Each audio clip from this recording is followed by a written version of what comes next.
Hello, hello, hello. This is your boy Irony Boxing coming through with this. What is it? My 109th live. Haven't been here in a minute, so let's put some music. I'm doing the X, the Twitter. Let me see what's going on here. Premium. I don't know. I'm guessing I'm live, but it doesn't say created. Live still okay. I love it. Yes. Okay, here we go. So we're going to be doing a tribute to Pernell Sweet Pea Whitaker. We lost him today, July 14th, back in 2019. Okay. One of the best defensive fighters I've ever seen in my life, and one of the more skilled boxers I've ever had the pleasure to witness. Vacay Bay, God bless you. Thank you for pulling up. I appreciate you. I hope everything is going good with you. Absolutely.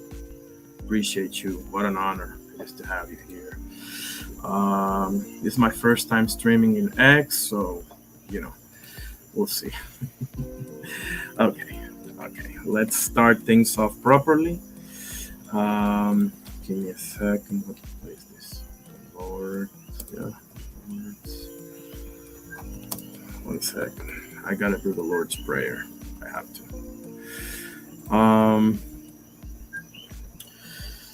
Okay. Let's hold things for a second here on the music side. In the name of the Father, Son, Holy Spirit.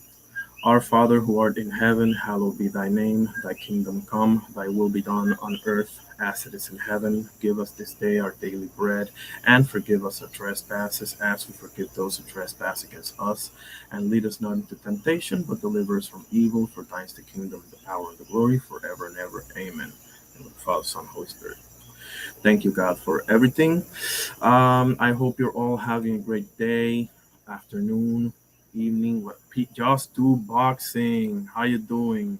I hope everything is good with you. Salute to the source of boxing. Anybody here don't know this guy? Follow him every day, like 4 p.m. or 5 p.m. He does everything. He covers boxing news. He does interviews. He breaks things down. You think about it, he does it. If you name it, he does it. Okay, so go ahead and subscribe to my brother over there, and I hope you're doing good, brother. I know you had a thing the other day or yesterday. Appreciate you too, sir. It's an honor to have you here. So yeah, we're doing a Pernell Whitaker tribute, huh? Let me do the survey question first before we get to the good stuff. Which one of these fantasy matchups interests you the most with Pernell Whitaker? Roberto Duran, Hector El Macho Camacho, Manny Pacquiao, or Aaron the Hawk Pryor? Which one of those four fantasy matchups interests you the most? We got Duran, Camacho, Pryor, and who's the other guy? Man, what's wrong with me? Manny Pacquiao. Who's the other guy? This guy named Manny Pacquiao, right? Okay. It's here. Let me make sure that I have this on the laptop format as well as the mobile format. Just bear with me for a second because I'm not the most technologically sound guy on the planet. And Pacquiao and my answer is I'm gonna say Roberto Duran, but man, that Camacho. All of them, right? Like Pacquiao, Pryor. Give me Robert. I think he beats the Roberto Duran, man. Seriously. I think he beats the Roberto Duran. I think he beats Camacho. Amen, Vacay Bay. Absolutely. Amen. Is it good? Okay, yeah. Let me put the mobile now. Second on the mobile format, and we'll get to the good stuff. I got some Chavez clips. I got some some sick pull counter clips for you.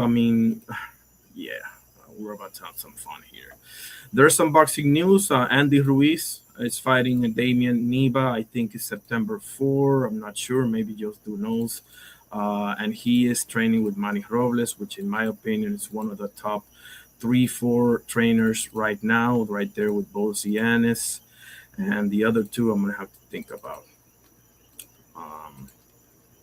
I've always been high on Andy Lee, but until I see Hamza Shiraz fight somebody with a pulse, and beat them, the jury's out on him, isn't it?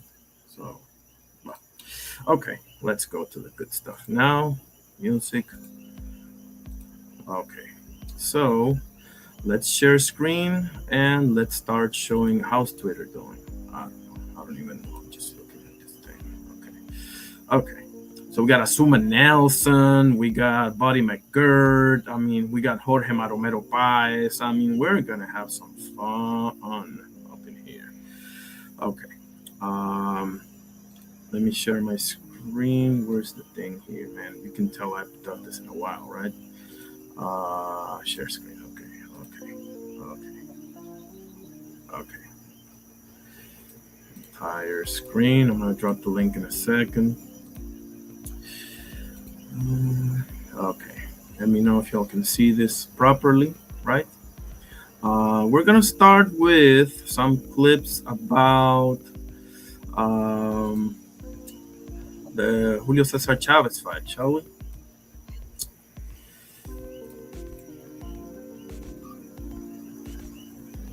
By the champion Pernell Whitaker here in Chavez. Woo! It didn't hit him. He missed, right? Hold on. I mean, he held up the phone anyway, but bam! Yep, no, missed. Bam, bam, bam. Ooh, wow! And he missed it as well. See, he's so smart, bro. He knows he's gonna try to catch him in the exit because he can't see his hands coming. His hands are blindingly fast. We're talking about one of the best fighters of all time here, Chavez, but he never had the quickest hand speed, and Whitaker knows that he's going to try to catch him in the end because he can't really punch in between him. I hit him on top of the head, right in the top of the cranium. Not an illegal shot. Oh, my. Pernell Whitaker has been getting tough shots here. Tough shots on Chavez. He's squaring up, making himself a bigger target because he's so frustrated. He's almost walking after Whitaker, and his right foot comes up, and he loses his own good, solid balance. Woo! Okay. So hard to hit him. My God, bro. Nice body shot. Woo! Come on, bro. You're going to tell me this is a draw? Seriously?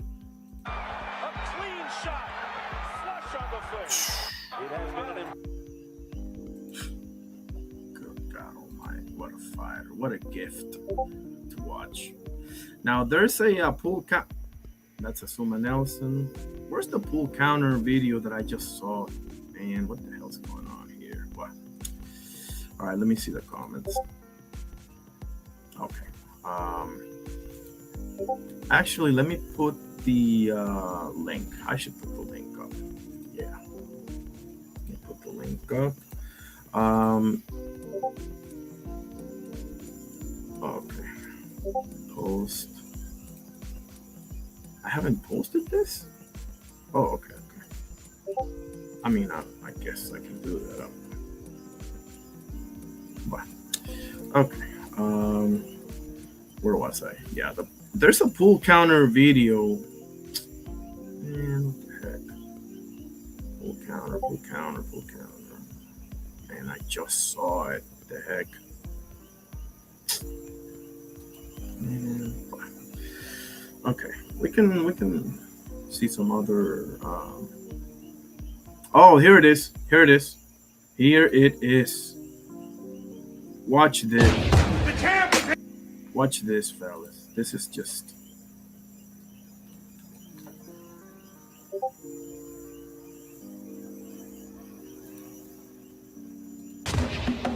Toma! The champ is here! The champ is here! Bam! Pull counter, baby. Get him to commit with either a jab or whatever, and pop! come over the top, bro. Nailed them. Floyd Mayweather utilized that, and so many other great fighters. So, oh, look at that! I'm here. Okay, look at me. I'm a big deal now. Okay, let's keep watching some clips of the man. Best defense of all time. Oh, let me check the surveys. Okay, nothing here. And nothing here. Okay, they'll come through. That's fine. Did I put the link? Oh, no, man. What the heck? Okay, here is the link. Okay. There we go. All right, so we're going to keep going with the clips here. Let's read some information of Pernell Whitaker because his cause of death was unfortunate, right? 1964 to 2019, that's 55 years of age, man. Way too young to leave us.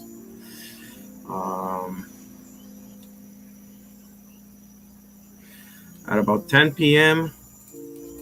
on July 14, 2019, Whitaker was crossing the street in Virginia Beach at the intersection of Northampton Boulevard and Baker Road when he was struck and killed by a vehicle. He was 55, and autopsy stated that the cause of Whitaker's death was multiple blunt force trauma.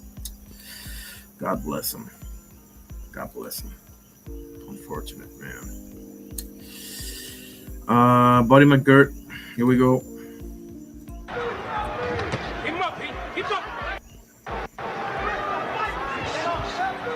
I should put up the banners of educational purposes only. Give me a sec. I got them. I have them somewhere. Educational purposes only, so I don't get, shellacked up in here. There you go. Okay, let's go back and watch Pernell Whitaker versus Buddy McGirt.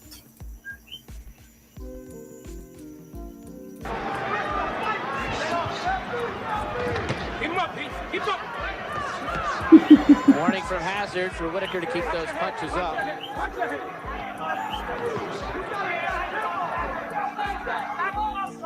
This is almost a chess match. Almost a chess match?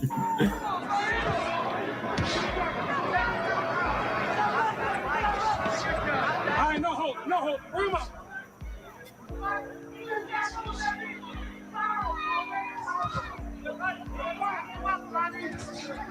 McGirt being very economical with his punches. He's not wasting anything. Exactly. Whitaker has been busier. Wow, look at that, bro. Hold on. He's not wasting anything. Oh, I always catch him late. Okay. Let's slow this down so we can appreciate the man, the master. Being very economical with Bing, his punches. bing. He's not. See how he stays defensively responsible with his left hand, though. Hold on. This is very important. Look at him. Double jab, and look at his left hand where it is, okay? This is a southpaw, so he's jabbing with the right hand, obviously. Economical. Right there, so if anything comes up, he can hold the phone. See, the hand is not up here. It's not, he ain't bowing arrow, and, none of that. See? Punches. He's not. There you go. Come on, bro. That's how you do things. But you gotta put in the hours in the gym to do that, though. It's not with hopes and dreams. Not wasting anything. Pam, pam. Whitaker has been busier. Ooh, that's the one. Come on, bro. Look at that.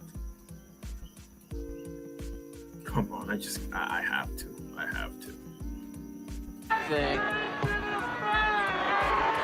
Whitaker has been busier. Bam. Whoop. Hit and not get hit, baby. And lands the straight left again.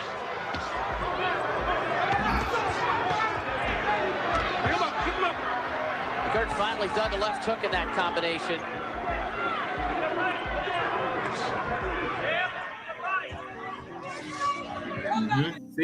See? When he jabbed, he kept his hand up, so it prevented Buddy McGirt to come back with the right hand because since he's a southpaw, there's a clearer lane for the right hand to connect, and vice versa, obviously. See how he was able to block that? Come on, guys. Whitaker moving more this round. Less fighting inside, landing the left hand. That was nice by Buddy McGirt. Nice.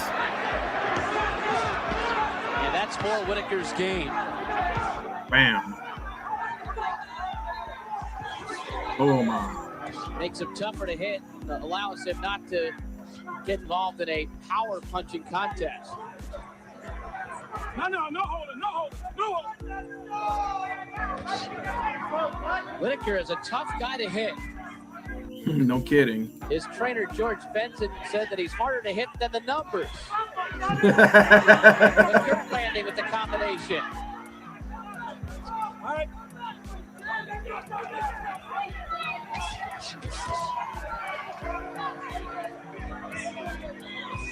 Because when he jabs, he knows the only punch he really has to worry about is that straight coming back at him. You know. Oh, bro, that's a thing of beauty, man. I gotta see that one again. Hold on. Come on, bro. What are we talking about here?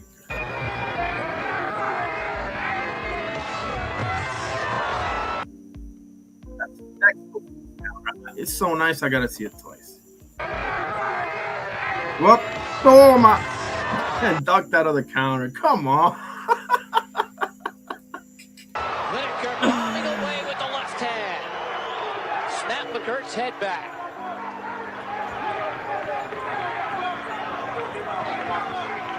It's one big punch in a round like this, which could sway the judges. And he's doing this against world-class fighters, guys. One way or another, and otherwise close rounds. Oh my! Come on, bro. Okay, how is the landscape here? Chad, how you doing? Are you are you the guy that was with Ryan yesterday? Great to see you, bro. Nevertheless, Sweet Pea's definitely my generation. Awesome. Welcome aboard, bro. Welcome aboard. Oh, okay, yeah, here it is. What's up, Iron? It's me, Chad from bro. I appreciate you, bro. Appreciate you. It's a pleasure to have you. There's the link right there. If you want to pull up and say, anything you want to say. He was not my father's favorite. He belonged to us younger guys at the time. Absolutely. Same here. My father was a little before. I mean, he loved them, but he was a little before. My father was more Marvin Hagler, more, Robinson, Ali, what's his name? He really liked Foreman, Great to have you, bro. Great talk last night, for sure. We got a clip of Asuma Nelson as well. Yeah, there it is. Let's show this. Used to assume that crab-like posture coming in. By the way, Asuma Nelson gave Salvador Sanchez a hell of a fight. He knocked out Wilfredo Bazooka Gomez. I mean, Asuma Nelson might be the best. I'm not sure if I can say the best African fighter of all time. I'm gonna have to really look into that one, but he definitely is in the short list. You got Ike Corte, you have man, I'm forgetting a couple. I know I am, but he definitely in the short list though. Offers an interesting reminder of heavyweight. See, with the cross guard type like Bert Cooper and so many others. Ken Norton used to assume that crab-like posture coming in. Well, actually, this is the same tactic that George Foreman used against Jerry Cooney with those hands crossed. But what happens is it takes another second or so to throw a combination. Come on. Ray, do you think this is a sign of early desperation that he's unable to get to Whitaker and he's trying anything he can to try to bully him? Well, first of all, the Nelson has problems with southpaws anyway, and because of the hand and foot speed of Pernell Whitaker. This is very frustrating trying to cope with this kind of stuff. Whitaker landing solidly with counter punches. You know which matchup interests me with Pernell Whitaker? Wilfred Benitez. How about that matchup, guys? Like, that's interesting. How you doing?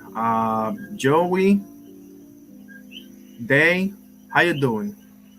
Great to see you. First time. I believe he says I'm 40. I'm 42. I was born 86. He says I miss boxing, training, sparring, fighting. Tell me about it. I mean, I never was anything special or anything like that.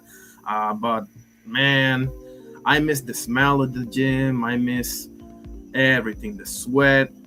Oh my goodness, bro. Just the time away from the world, bro. Coqui. I'm from Puerto Rico. Yeah. D Free, how you doing, brother? Great to see you as always. The link is right there. Anybody can pull up. You too, Joey, whoever. Actually, speaking of the link, let me pin that thing. Make sure y'all put up on the survey. I see a couple of you have. One vote for Camacho, one for Pacquiao, one for Aaron the Hawk Pryor.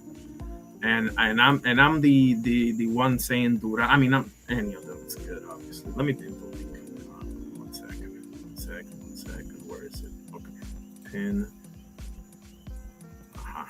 And on the laptop. There it is. Okay. Awesome. Oh yeah, he was really good. Tell me about it, bro. Like, and not only that, he got robbed one too many times, fellas. Let's be honest. Like Julio Cesar Chavez being a draw. What's his name? Oscar de la Hoya. Unanimous decision. Seriously. Like, who are we kidding here, right? Like, yeah, he got the short end of the stick one too many times. He says, I fought in Puerto Rico under Galarza. Is that Javier? His name is Javier Galarza, I think. I'm not sure. I've heard that name before. What is your name, if I may ask? Or what weight class did you fight on? And where are you from? Because I'm in Caguas right now. So if you're still in the island, let me know. The old man that was in the fights on Saya's fight. Puto's trainer.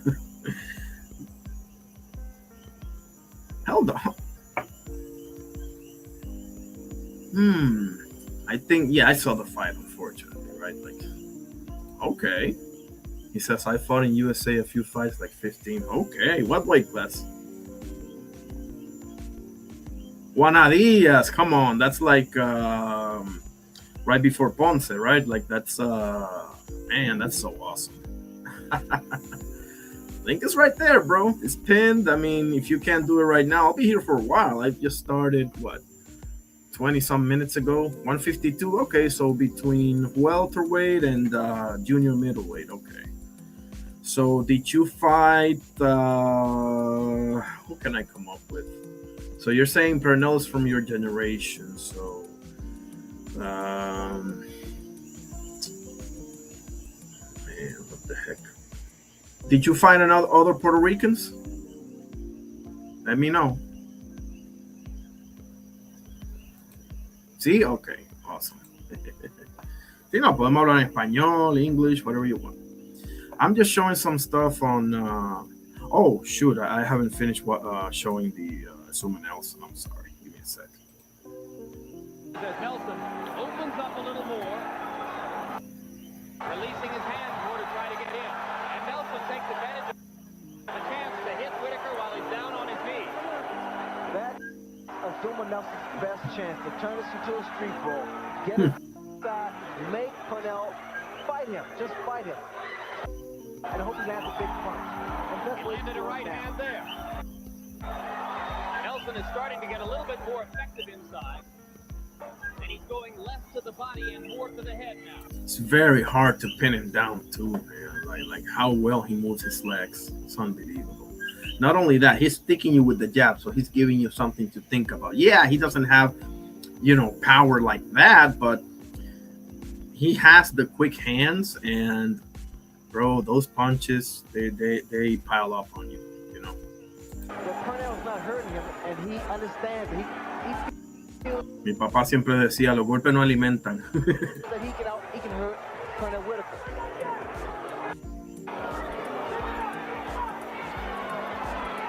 Bam, bam, bam, yeah. Wow.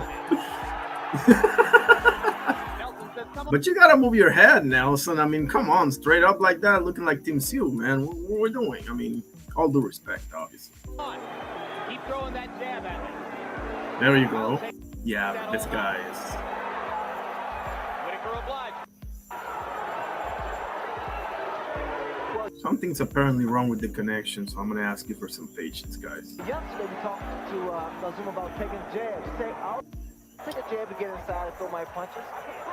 So these jabs are probably not bothering him. But they're scoring points. They'll show up on the scorecard. He had a brutal knockout of, I believe, Diosbelis Hurtado was his name. I think it was a Cuban fighter. I'm about to show that to you. But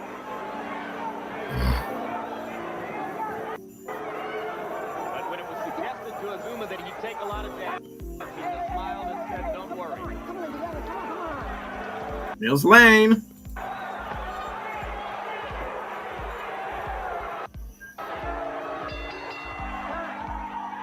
Man, that's like that's a legend that he's doing this on. That's the thing, you know. Like you gotta take into account who he does it against, man. Like Joey says, in Puerto Rico, I did like 11 fights, in the USA 15. Okay, 26 fights, man. Job well done, bro. Amateur, okay. I didn't even get there. So salute to you, bro. Matter of fact, hold on. Matter of fact, and I'm dead serious. There you go.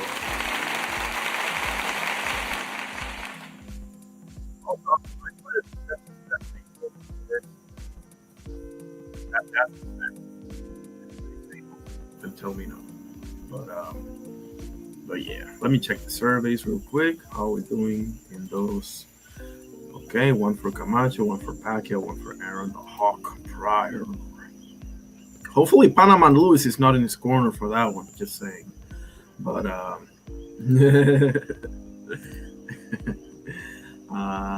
was I? Oh, okay. We got some more here. Which one is this? Oh, okay. So this is like, okay, gotcha. Let me show like some great moments of him.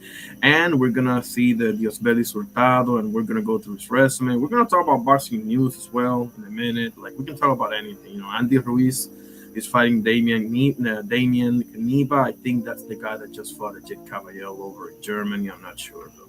I'll check that one.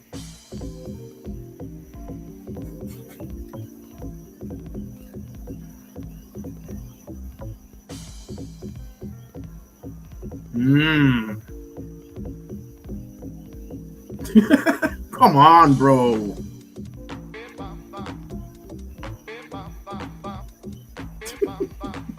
Wow. That was Jorge Maromero Paez, guys. If you haven't seen this fight, my brother Puro Sur recommended me that fight, and as always, he did not disappoint. Pernell Whitaker, young Pernell Whitaker versus Jorge El Maromero Paez, aka the Mexican Nassim Hamed. If you don't know how good this guy was, give me 1 second and I'll show you. I will show you. Jorge Maromero. The hell? Oh, okay, there it is. Shorts. There's a video of him that I love. Is this the one? What happened with the sound? No, that's not it. No, that's not it. Give me a second.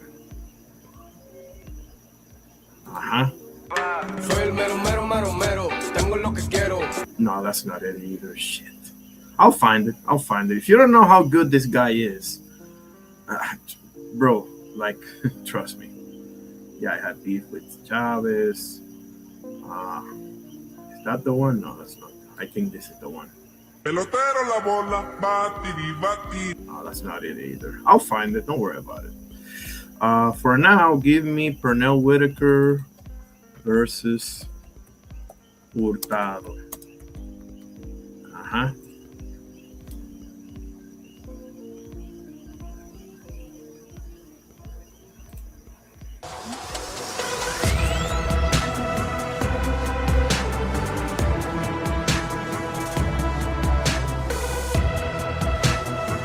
Yeah. Okay. Well done, Hurtado.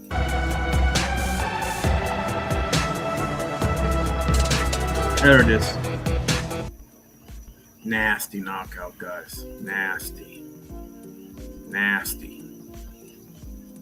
I'm in Milwaukee today. I just went looking for a boxing gym and I found one really close to me. Awesome, man. Oh, really? Only 2 hours, 4 to 6. Out here I was training in one that is it's called the Wilfredo Gomez gym. It's over at Guaynabo. And they have like an office like schedule only Monday through Friday, like from 10 to 6, like the time where nobody can do it, nobody that's working can do it. I'm like, guys, how are we gonna get back to our glory days if we got gyms like this, bro? Like in Mexico or in the USA, the countries that are serious about this, bro, they're gonna eat our lunch, bro. Like, come on, man. But that's just me. Hopefully, the great thing about boxing, bro, is that you can train yourself too, bro. Okay, listen, if you don't have space to put a punching bag on, or a double end bag, or a speed bag, or maybe the noise or whatever, I don't know, but you can do shadow boxing, you can do jump rope, you can do. That's what I do. Maybe I can't do all the things that I would like to do, but you can do something. You can sweat that off. And just stay dangerous with your hands. Get you 2 pound dumbbells or 3 pound dumbbells and do shadow boxing with those. Get you some resistance bands, get you that ladder for footwork if you want to, or you can do that with the floor tiles as I do it. Jump rope, and what else? There's a couple of things that you can do, not to mention lift weights, road work, all those things you can do, pretty much by yourself. Again, I don't know what your circumstances are, but most of those things, at the very least, you can do shadow boxing by yourself. Like, at the very least, even if you have no space, with stationary, who cares? Practice the punches.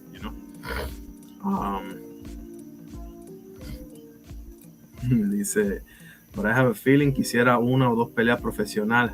Todavía tengo esa piquiña. Yo también, brother. Eso no se va nunca.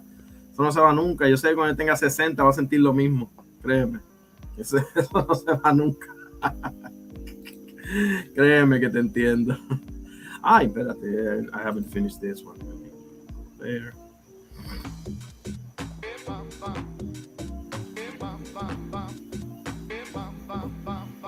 I think that was Greg Haugen. Woo! Come on, bro. They're missing it by a mile. Yeah, that's definitely Greg Haugen. And this is what's the name? Is that Wilfredo Rivera? I don't think so. No, that's De La Hoya?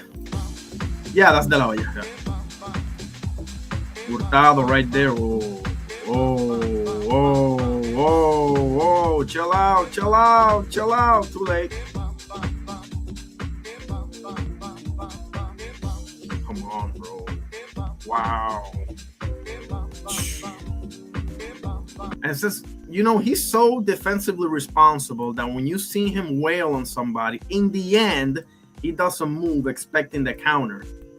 So he's constantly thinking about protecting himself. Guys, take note. Up and coming fighters, whatever, take note. Always. What did the referee tell you all the time? Protect yourself at all time, bro. Look at this. Let me slow it down, actually, because this deserves this.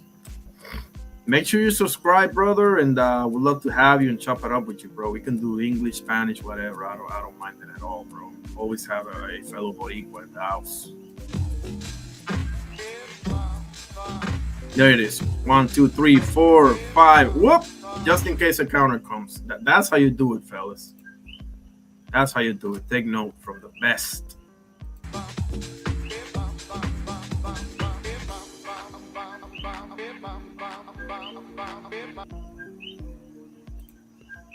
What a man. What a fighter. Let's go over his resume, shall we? 40 wins, 4 losses, and 1 draw. We already know that draw is the Chavez draw. 17 KO, so that's about 45% knockout ratio, give or take, right? A little below half, okay.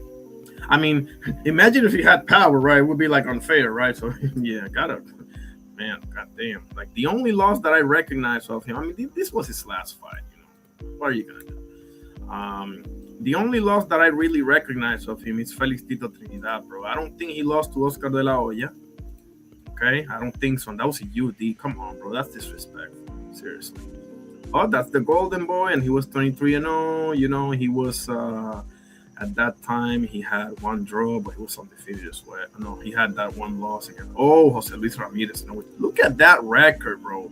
100 wins and 6 losses. Jose Luis Ramirez. He's, to me, bro, he should be right up there in the Mexican fighters, bro. Like, how they mentioned Chavez, Salvador Sanchez, and Canelo, and Marquez, and what's his name? Gilberto Roman, Orlando Canizales, all of them. He should be up there, bro. Like seriously, in my opinion. So, how's Twitter? Let's see. I don't even know. StreamYard, post. Whatever. This is the first time, so I'm not expecting like. Okay, how are these surveys doing? Same thing. Okay.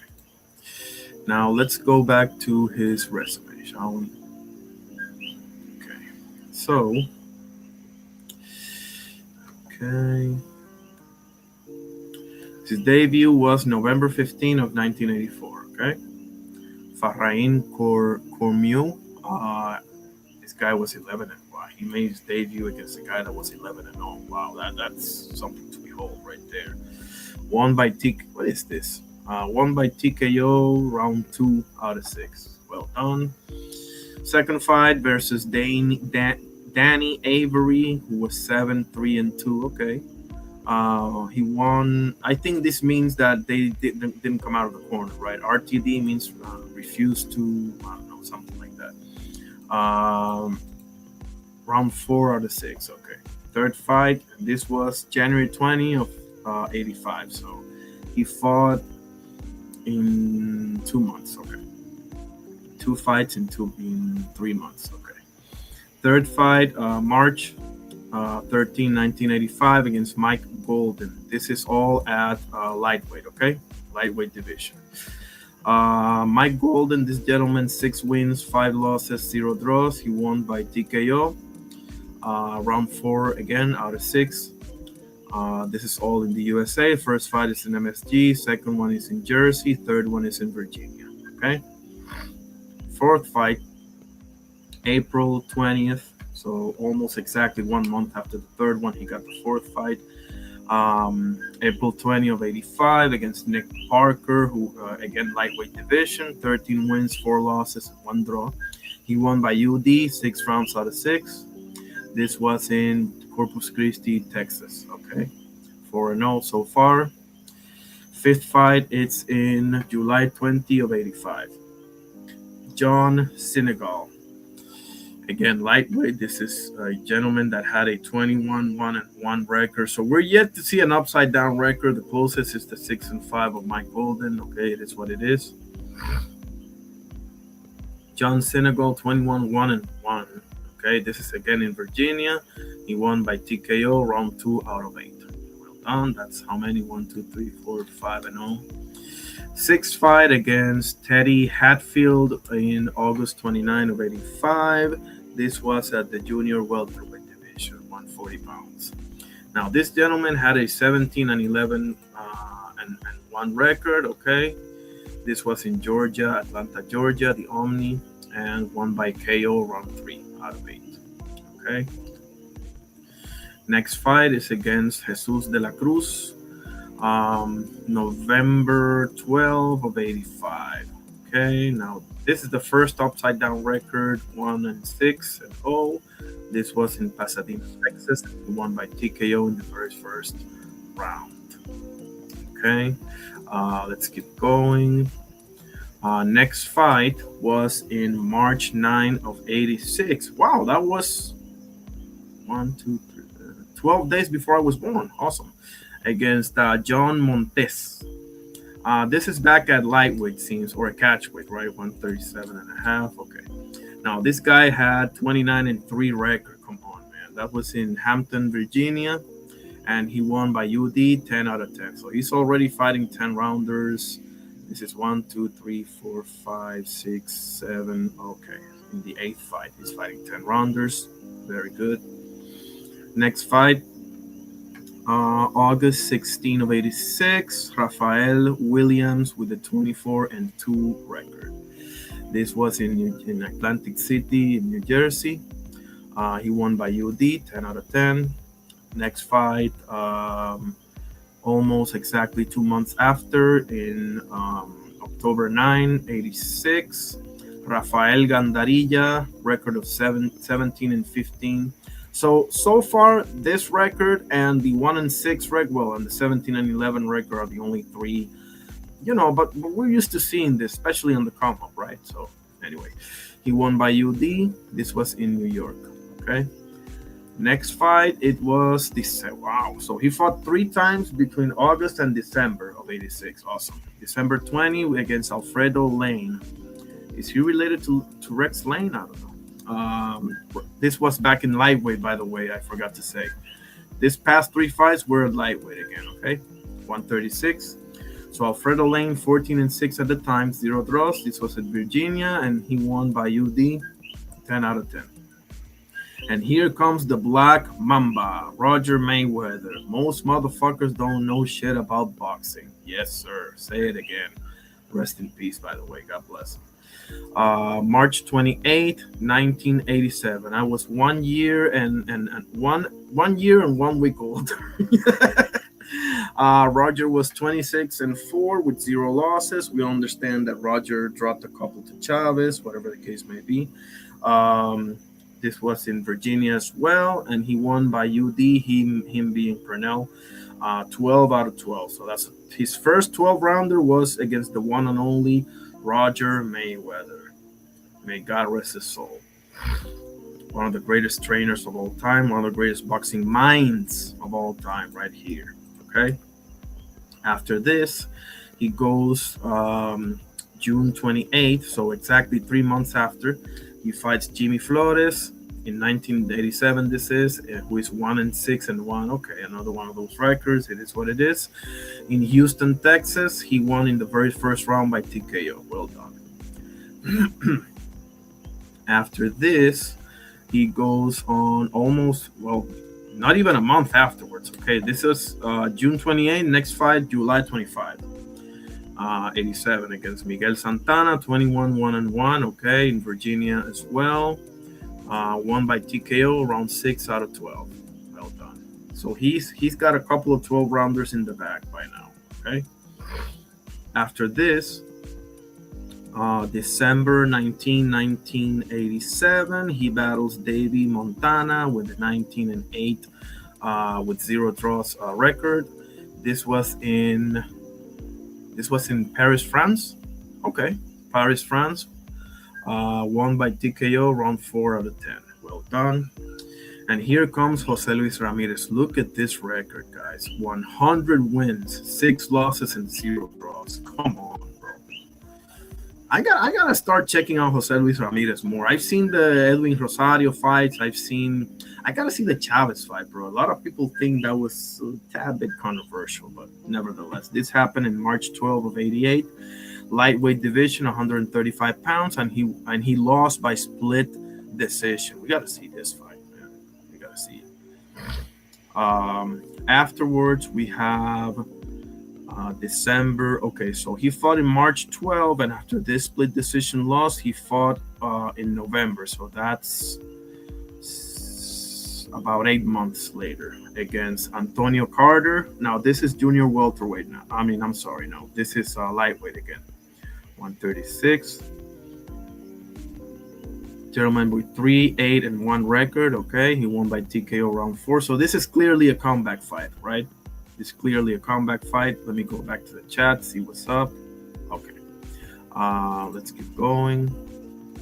So a comeback fight, well done. Now this is one of his greatest performances that I hear. I haven't seen this fight yet. I've seen many Hogan fights. I've seen Vini Paciencia, Camacho, Edwin Rosario. I've seen what's his name, Chavez. I mean, I've seen plenty of Greg Hogan fights, just not that one. Okay, this happened February 18, 1989. Lightweight division, 135, 34 pounds. Greg Hogan was 22-1 at the time with 0 draws, and this was at Virginia, and he won by UD, 12 out of 12. Well done. After this, a little over 2 months later, now he's rock and rolling, right? Now a little over 2 months later, he goes April 30th of 1989 against Louis Lomeli. That name rings a bell. Again, we're at the lightweight division. This gentleman was 24-0 with 0 draws as well, and he won by TKO round 3 out of 12. Okay, and here comes Jose Luis Ramirez again. August 20th of 1989. So he fought him the first time March 12 of 88, and the rematch came about a year and a half later, give and take, right? August 20th of 89. Again at lightweight. By this time, Jose Luis Ramirez is 102 wins, 7 losses, 0 draws, and this was in Virginia. Pernell Whitaker won by unanimous decision, 12 out of 12. Well done, Pernell. After that, almost 4 months later, he goes, December 11 of 1989 against Martin Galvan. Now, this is a junior welterweight now, okay, 140. This man is 11-18 with 2 draws. It is what it is. This is back in France, something like that. Won by TKO round 3 out of 7. Okay. After this, in about 2.5 months later, he goes February 3rd, 1990 against Freddie Pendleton. Back at lightweight, that is 135, right? This guy is 24-16 with 3 draws. This was at New Jersey, Atlantic City, and he won by UD, 12 out of 12. And here comes Azuma Nelson, Ghana's finest. You can disagree. You can think it's like Quartet. It's debatable, man. I think there's a few others in there anyway. But okay, Azuma Nelson happened on May 19th of 1990. Okay, by this time, Azuma Nelson is 31-1 with 0 draws. That loss, I'm pretty sure, is Salvador Sanchez, right? Back at lightweight again, and this was in Las Vegas, Nevada, Caesar's Palace, and he won by UD. Pernell Whitaker did, 12 out of 12. Well done. So, okay, this was May 19. Okay, so almost 3 months ago, 2.5 months ago, give and take, he goes August 11th, 1990 against Juan Nazario, who is 21-2. Look at these records, guy. Yeah, you can find 4 or 5 upside down weird records, double-digit losses, but the rest are, man. Lightweight, okay, 21-2 with 0 draws. This is in Nevada again, and he won by KO in the very first round. How about that? Huh? Okay. Now he goes.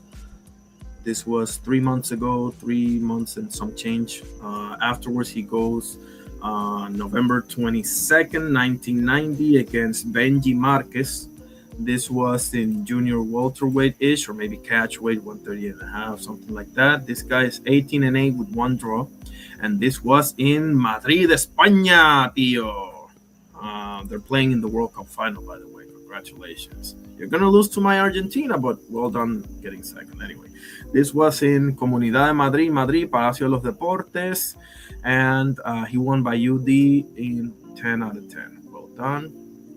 Spain got to get into boxing, bro. Spain is awesome in everything else. Like, they got in soccer and basketball, in they got Topuria, they got people in racing, Formula One, MotoGP, you name it. Well, anyway. You got Sandor Martin, you got Javier Castillejo, you got Kiko Martinez. Okay, after this, we go into 1991, February 23rd against Anthony Jones, back at lightweight, 135. This man is 26-2 with one draw. This was in the Caesars Palace, Las Vegas, Nevada, Mills Lane. My favorite ref of all time. He wins by UD, 12 out of 12. Well done. 5 months afterwards, give or take, he goes July 27, 1991 versus Paulie Diaz. This was 133.5. Okay, almost lightweight. Now this guy is 32-0 with 0 draws. I understand padded up records, but listen, he beat 32 people, bro. It is what it is, right? Virginia, and he wins by UD. Well done. Here comes Jorge El Maromero Paez, guys. Look at that record, for God's sakes. This happened on October 5th, 1991. 38 wins, 3 losses, and 4 draws. How about that? Huh? The Mexican Nassim Hamed, Jorge El Maromero Paez. Look him up, guys, and watch that fight. But I saw it, and I mean, listen, Paez got a nasty cut. It is what it is, but you want to talk about fighters that are like evenly matched in skill, watch that fight. This happened in Reno, Nevada, and Mills Lane again right here, and he won by UD 12 out of 12. Yeah. Here we go into 19. Okay, let me go into the chat, see what's up. Okay, all right. Let's go back here. Okay, so we're going into 1992 now, January 18th. He fights Harold Brazier, 141 pounds. So we're at junior welterweight now. Look at this record: 78 wins, 10 losses, and 1 draw. Come on. This happened in Philly, right? Philadelphia, Pennsylvania, the city of brotherly love, and he won by UD. Pernell Sweet P. Whitaker. Well done.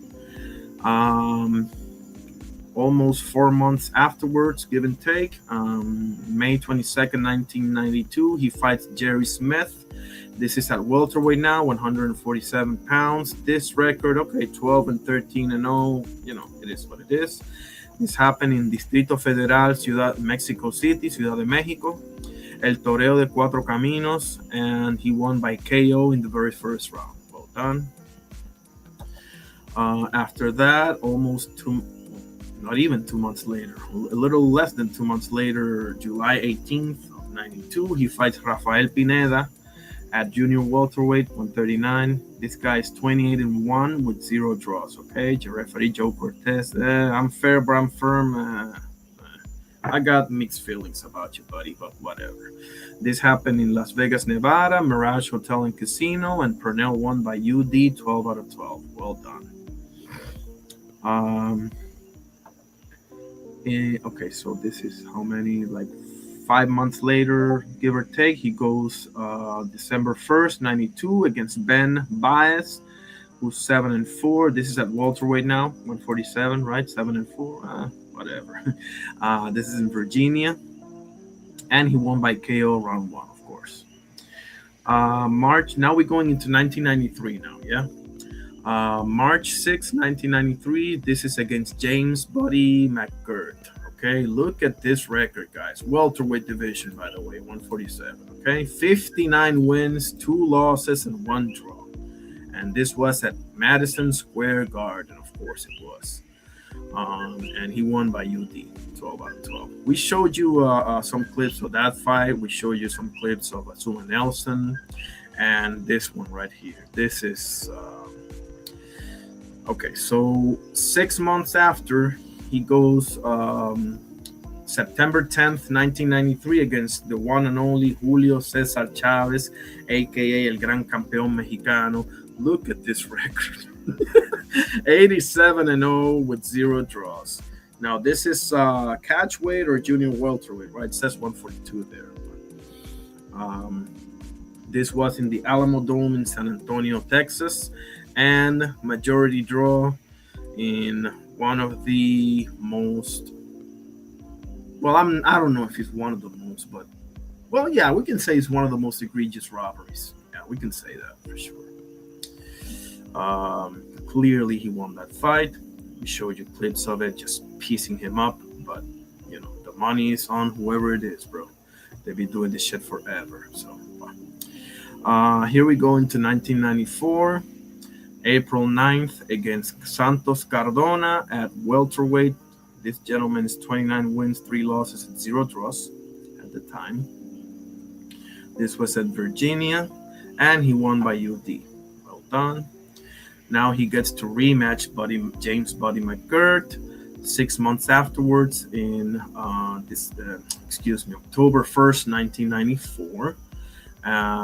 By this time, Buddy McGirt is 64 wins, 3 losses, and 1 draw, and he won by UD as well.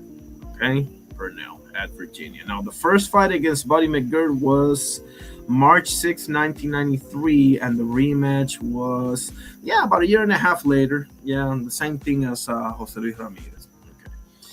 And here we go into 1995 now. March 4th, 1995, he fights Julio Cesar Vasquez. Now we are in the junior middleweight division here, right? Now this man has a record of 53 wins, 1 loss, and 0 draws. How about that, huh? This was in Atlantic City, New Jersey, and Pernell won by UD, 12 out of 12. Well done. Okay, about 5 months later, 5.5 months later, he goes August 26, 95, and he fights Gary Jacob. That name also rings a bell to me. This is at welterweight now, 147, and this man is 41-5 with 0 draws at the time. Atlantic City, New Jersey took place, and Pernell won by UD, 12 out of 12. Now, a little less than 3 months later, he fights in November 18, 1995 against Jake Rodriguez at welterweight, who's 28-3 with 2 draws. This happened in Atlantic City, New Jersey, and he won by KO in round 6. Frank Cappuccino, this is a great referee. This is the one that let it go.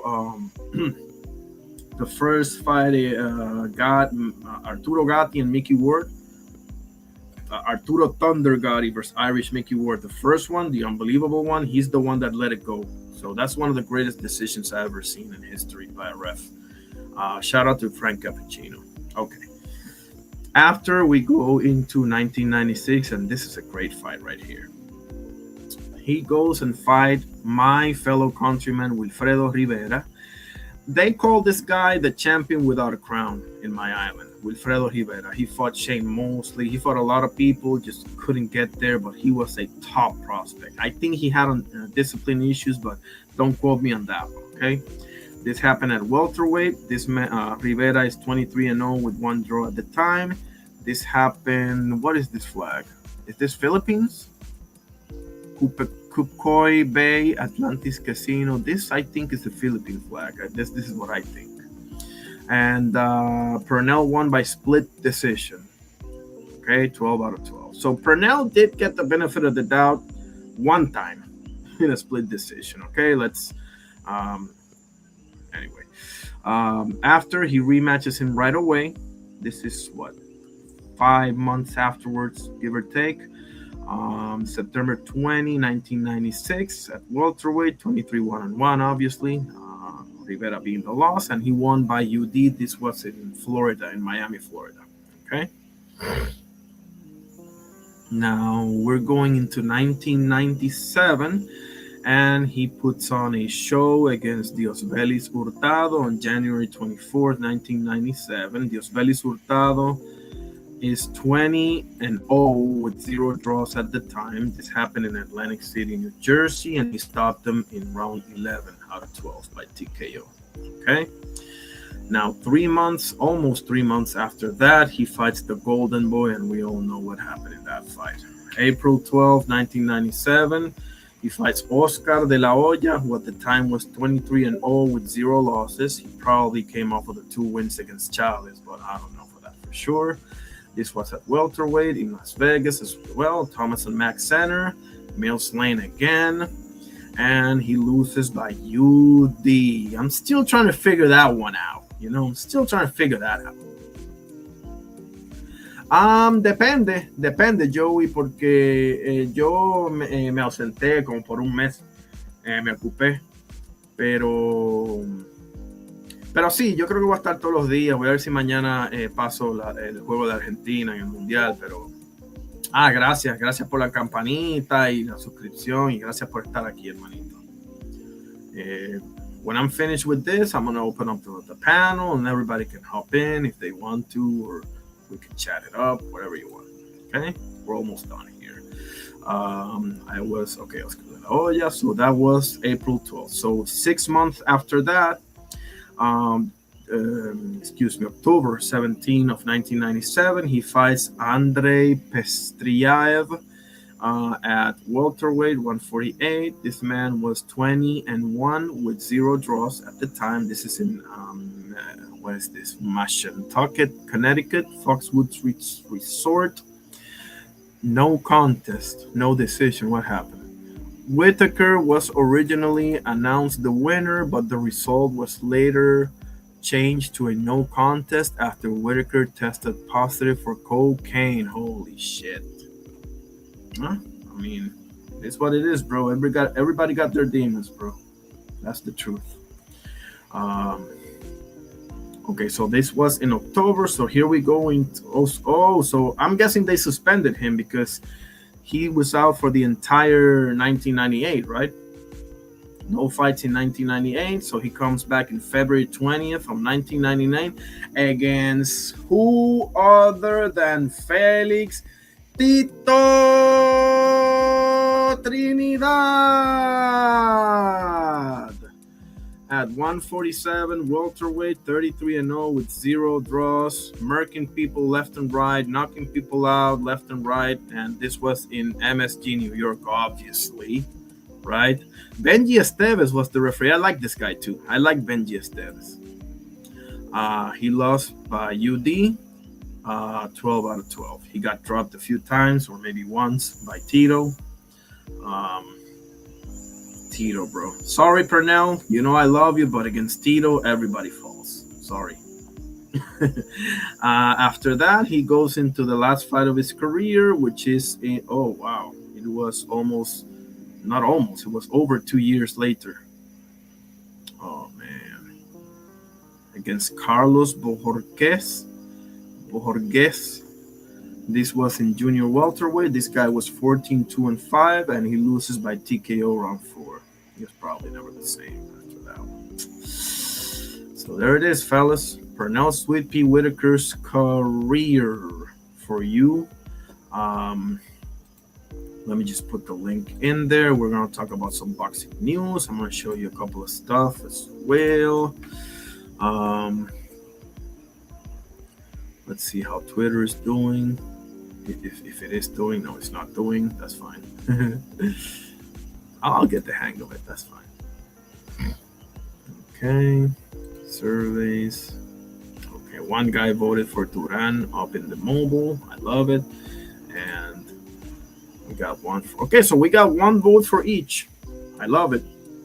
And I'm the tiebreaker, and I go for Duran. Oh, no, there's another one for Duran. Okay. Awesome. So anybody can pull up. I'm gonna go through the news. What do we have here? Notification. What notification I have? Okay. Duran Butsanis believes he's still being overlooked despite his recent win over Sander Sayas. They're not going to appreciate me until I retire. That's facts, bro. That's fact. Yeah, bro. Like most people, they don't know how to appreciate top talent, bro. They'll find a way. And in your case, it's probably the personality, bro. It's probably the personality because there's no way that you're gonna tell me that. Listen, I know that he leaves himself open here and there when he overcommits, but this guy is amazing to watch. Okay, like let's be honest here. Like I've been saying, this guy is the truth since before the Karen Shukatsian fights, fellas. I know what I'm looking at. Do I get it right 100% of the time? No, hell no. But come on, man. Fired up. This fight doesn't really interest me. I hope Alim can upset the apple card, man. Emmanuel Alim, who had an amazing fight against Yevgen Kitrov back in the day, against one of the most overhyped fighters you'll find today with Pacheco. in my opinion. There it is right there. Pictures. He's training with Buddy McGirt now, I believe, right? Edgar Pacheco. Is his name Edgar Pacheco? What was his name? Man? I don't even remember what his name is. I think it's either Oscar or Edgar or let me see here. Let me look at the card too while we're at it. Oh, Diego, perdón. Sorry, Diego Pacheco. Wow. Oh, that's right, Andy Cruz. I forgot. Yeah, but they still got Albert Bell there. Come on, you gotta update that thing. Okay. Diego Pacheco versus Emmanuel Alim. This is for super middleweight, WBC silver, and WBO international. Whatever. Co-main event is Albert Gonzalez versus Aaron Lopez Alameda. This is at featherweight, 126. Gonzalez is 17-0, 0 draws. And Aaron Lopez Alameda is 30 wins and 3 losses, no draws. Okay. Lightweight. This is the one that I'm paying attention at. Obviously, this is a late replacement, but whatever. At lightweight 135, we got Andy Cruz against Abraham Montoya. Andy Cruz coming off of that Raymond Murataya fight. It was super close. I had it a draw, but whatever. Bantamweight, we have 118 pounds Saul Sanchez, 21-4, 1 draw against Bruno Rios Jr., 8-0 with 0 draws. And one of the top heavyweight prospects coming out of Britain, I know it's Moses, but this guy, it'll take longer, but Leo Atang, I'm very high on this guy, okay? I know there's a lot to be done here, but Leo Atang, remember that name? He may be the next Audley Harrison or David Price. You know, they've had some bummers themselves, obviously, but I like what I've seen so far. So, what else?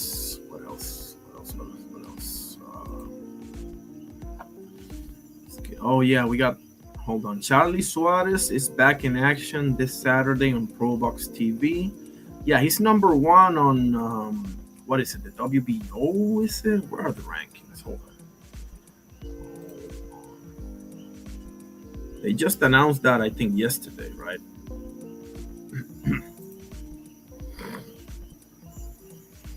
Holy Romero. No, that's not it.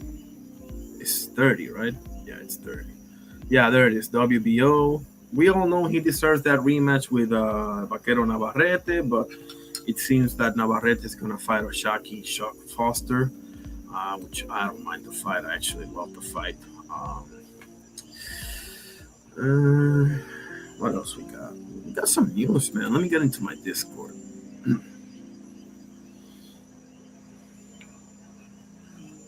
Yeah, there it is. Muto Promotions. Hold on. Let me just open this up. Muto Promotions have won the purse bid for the Ryosuke Nishida versus Sam Goodman interim IBF Super Bantamweight title fight. That's 122 pounds, right? With a bid of 610K, beating No Limits bid of 583 and a half. Okay. That's Ryosuke Nishida. If you don't know who this guy is, this guy gave Junto Nakatani a hell of a fight. I know Sebastian Hernandez did the same thing, and obviously Naoya Inoue beat him. But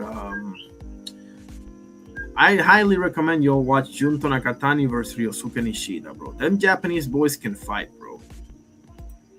They can fight. Okay. Yeah, see? Andy Ruiz with Manny Robles. That could work, man. If Andy Ruiz can get his shit together and his nose clean, it could work, man. Ruiz versus Damian Neva, September 4th, Newark, New Jersey. Actually, speaking of which, Damian Neva. Is he the guy that fought Ajit Caballero? Yeah, there it is. I knew it. Ajit Caballero, he fought him in Germany. Yeah, I knew it. So he got Andy Ruiz on September 4th, and he already got another fight lined up for a month after with something wrong there. I don't know. Whatever. What else we got? Do you find this interesting, fellas? Put it in the chat. I mean, I was hoping Ruiz.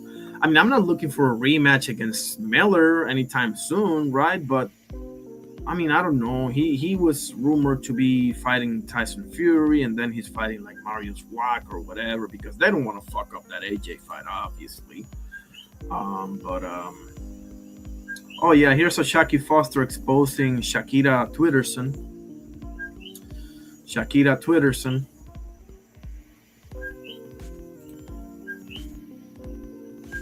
Basically, he not giving me an opportunity. For the guys that still somehow defend Shakur Stevenson, listen to this. He went on Twitter and was like, basically, he not giving me an opportunity, giving me a shot at fighting him unless I give Ray Ford the shot. And you know, we did that, and he not holding himself. He not being a man of his word. You know, we ain't heard nothing from him. He got in the ring. Look at how tough he acts in the ring. You know, when nothing is signed or anything. Look how tough this guy acts in the ring. You would think he's Mike Tyson or Tommy Hearns or some shit like that. What are you yelling at, buddy? He not holding himself. He not Look being at a this man of little his punk word. ass. You know, we ain't heard nothing from him. He got in the ring that night and said, you know, we gonna do it. I told him I didn't care which way, and you know, we ain't heard nothing from him. He went on Twitter and was like, basically, fucking punk. How do you guys not see right through this, bro? Like, this is puzzling to me, bro. Like, oh, we got another news. You all know Corey Marksman, right? I love this guy. Corey, yeah, unbeaten. This from Matchroom, okay? Unbeaten lightweights Corey Marksman and Christian Barreto collide in our inaugural Project Series main event August 28th in Orlando, live on the Zone. Okay, plus Alex Bray versus 13-0-1 and Travius Ingram in chief support and Kaipo Gallegos, Carlos De Leon. Okay, interesting enough. Interesting enough.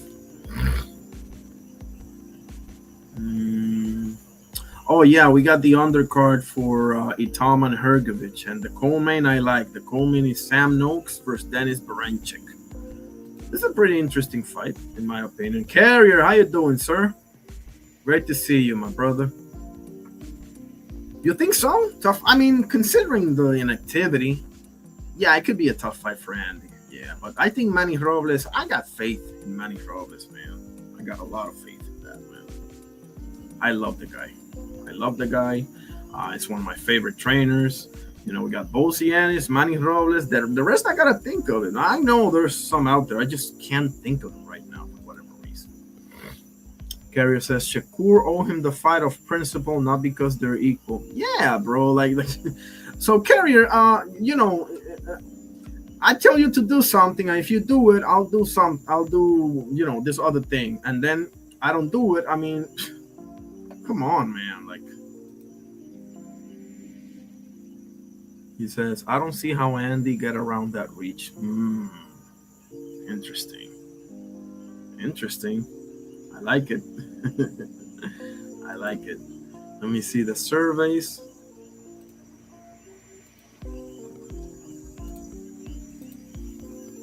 There's the link again if anybody want to pull up. I should probably just highlight it here. Yeah. Okay. So let's see, and we can go over some other news. I know there's a lot of other stuff going on here. How is the survey going? Man, this connection is killing me, man. What the hell?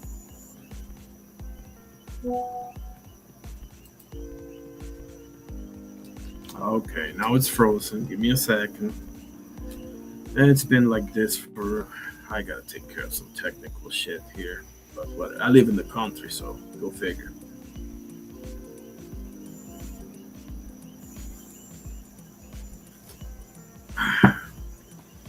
If it cuts, I'll be back, okay? I'll just put it that way. If it cuts, I'll be back. I got a shit ton of windows open. That's probably part of the problem. Time now. Bye. Oh, that's probably because I have Twitter at the same time.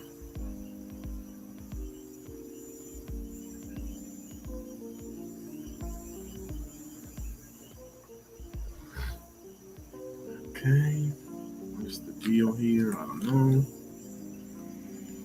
Really, you won't do this to me now, today, in my first live in like a month? Okay. Let me start closing things. Okay, here we go. We're back. We're back. We're back. We're back. Crush, how you doing, sir? It's an honor. Always an honor to have you here. Are you going live tomorrow morning? Let me know if you're going live tomorrow morning because tomorrow morning, fortunately, I don't have to work. So at that time, so I'll be able to check you out if you're live. I hope everything is going good with your promotion and everything else, brother. Awesome, awesome. Yeah, I'm doing a tribute of Pernell Whitaker, bro. Sweet pea. We lost him this day on 2019, man. Such a relic, man. Only 55 years old, man. Sucks.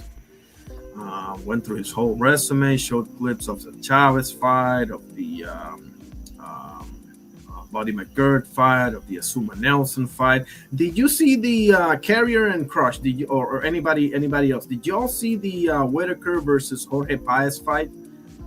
Because my goodness, what a fight that was! Oh, for sure, for sure. By the way, anybody here, put the link up in their Crush so that they can check you out. I recommend you follow this guy. This is every what is it? Every weekday, Monday through Friday, 7 a.m. He talks boxing. He talks real stuff. You know, he gives wisdom, valuable advice. He rants. His rants are must see TV.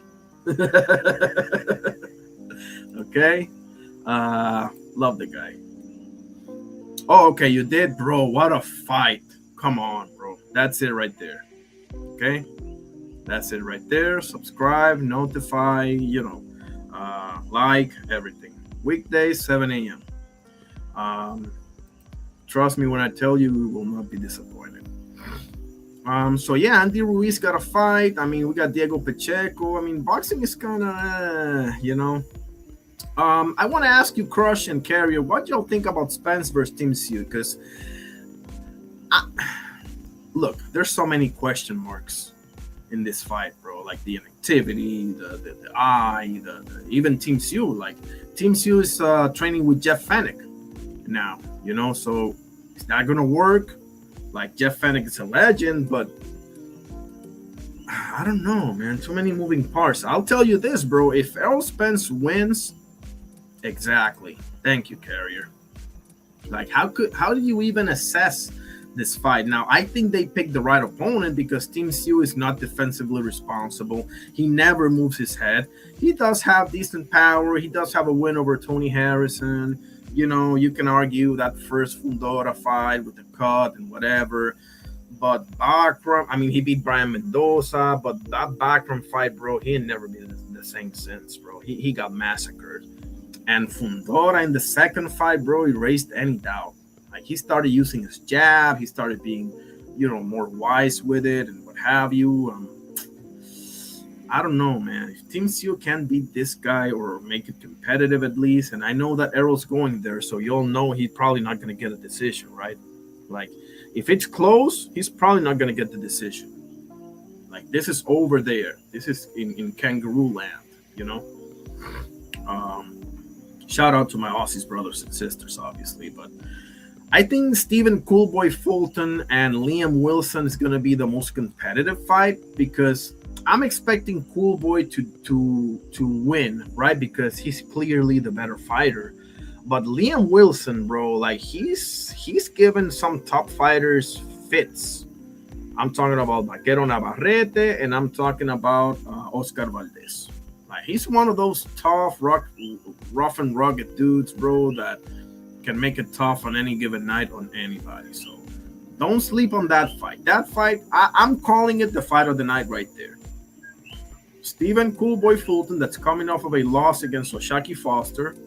Unless I'm wrong, maybe he fought since. I don't know. Did he fought since? I don't think so, right? Stephen Fulton. His last fight, I think, was the Shark fight, right? Yeah, there it is. So 7 months, not bad. Okay. So yeah, I mean, he should get it done. And this is where, what weight is this? I'll figure it out. That's fine. But Carrier says, I think Errol got enough cachet to get a fair judgment on foreign land.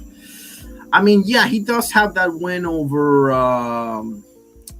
Didn't he go to the UK for Kell Brook? He did, right? Yeah. He did. So, hopefully, man. Who's he training with again? Is it Ronnie Shields or? It's not Derrick James. I know that. Is it Ronnie Shields or is that B Norman? I don't know, man. There's I'm all over the place here. But to me, that's gonna be the most competitive fight. Liam Wilson versus Stephen Coolboy Fulton. Okay, what else we got?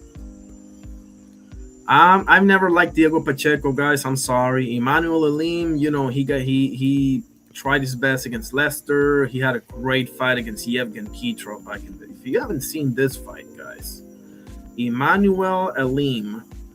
One second. Emmanuel Alim versus Yevgen Kitrov. Okay, any of y'all haven't seen this fight, please watch it. Okay, my goodness, what a fight this was back in 2017. Okay, come on.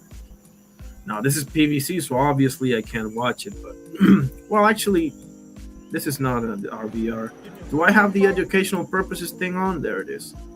Is it Ronnie? Okay, I appreciate that. So both are with Ronnie, right? Beanorm, the Storm, and Arrow. I like it. I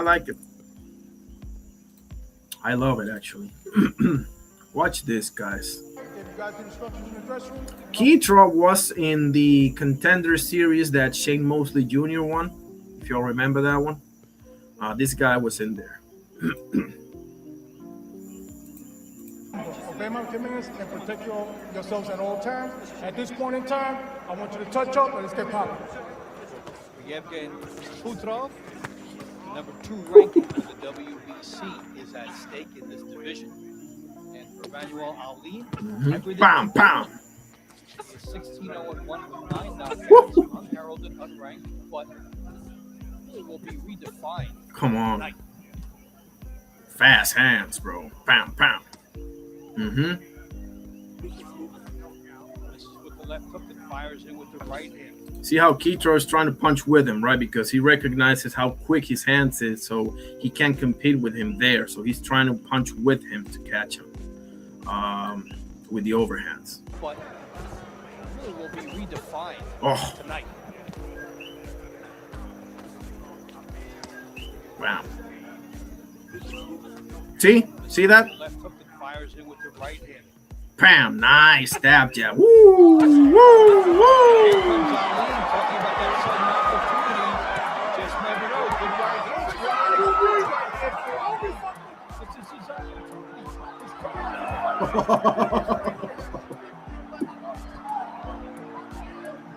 Unbelievable that he hasn't gone down, guys. He is so close. He took the best Ali had.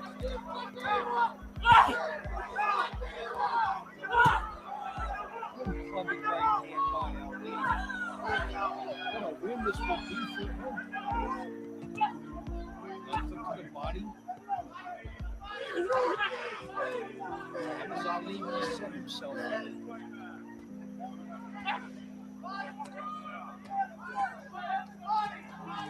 Let me check if anybody has clicked the link. Otherwise, I'll keep showing. Okay. I'll keep showing to you. This is a hell of a fight, guys. Stay tuned if you can. Trust me.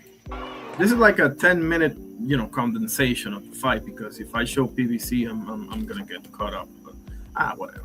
Here we go.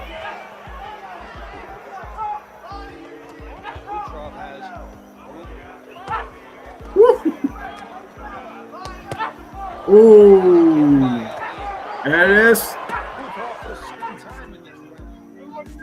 Aline cannot miss with that right overhand. Oh!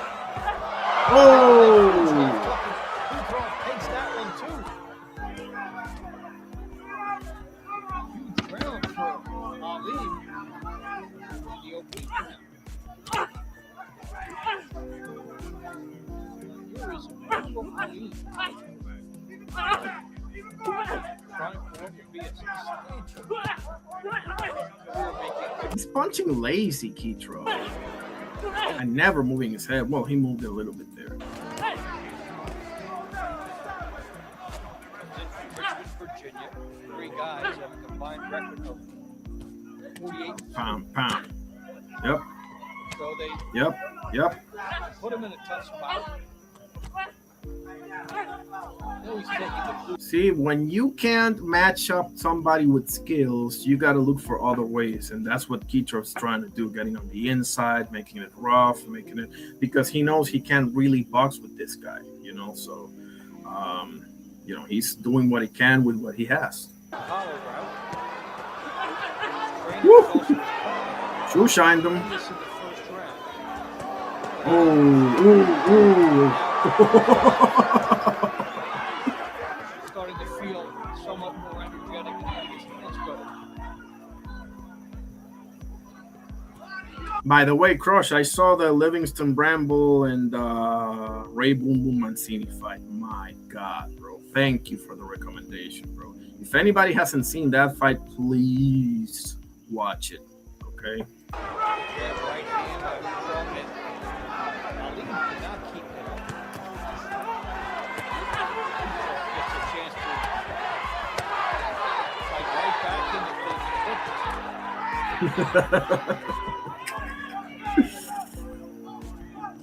Woo!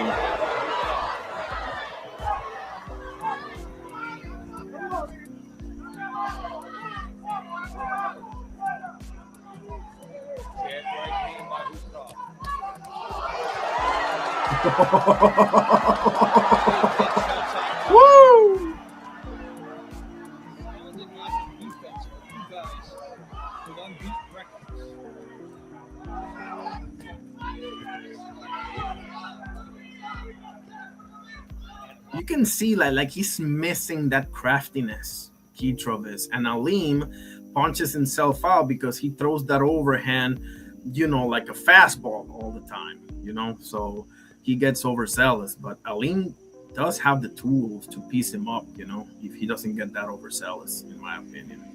He doesn't have a long reach, but he have quick hands, bro. Oh. He's roughing him up.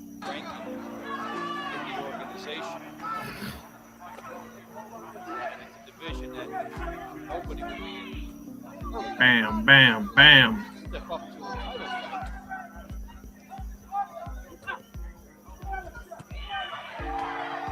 Hell of a fight, fellas. Hell of a fight. That's a fight.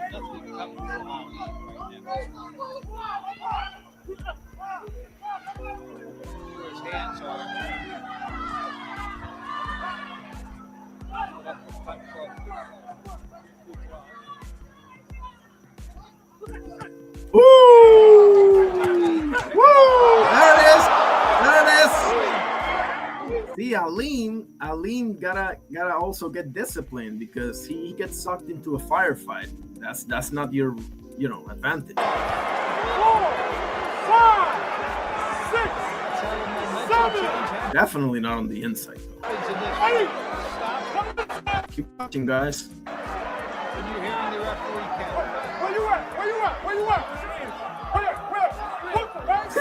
Where you at? In the ring? I love it. Good answer, though.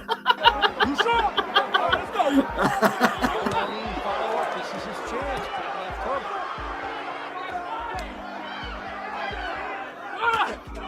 You see how he throws that overhand, bro? That's got to sap your energy. Now, if you catch him, you sleep him, but, Woo! Oh. Hold on, we got to see that one again. I think, was it a left hook or? Because that's the thing. You got to learn how to punch in between people, guys. Otherwise, nah, it's going to be one-way traffic.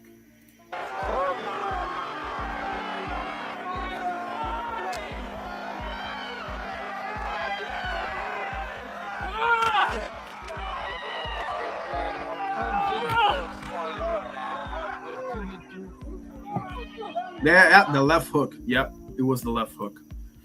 But punching with him, because by punching with him, he can't see it coming as otherwise he would.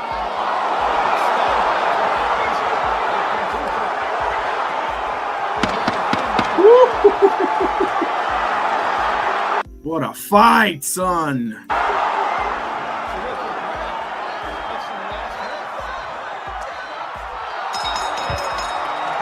There's a lot of low profile, quote unquote, low profile fights like this, guys. All right, let me see if anybody pulled up or anything before I keep going. Ryan from the 6, my Canadian brother. How you doing, brother? Cosmic, what's up, Cosmic? How you doing today? Great to see you, fellas.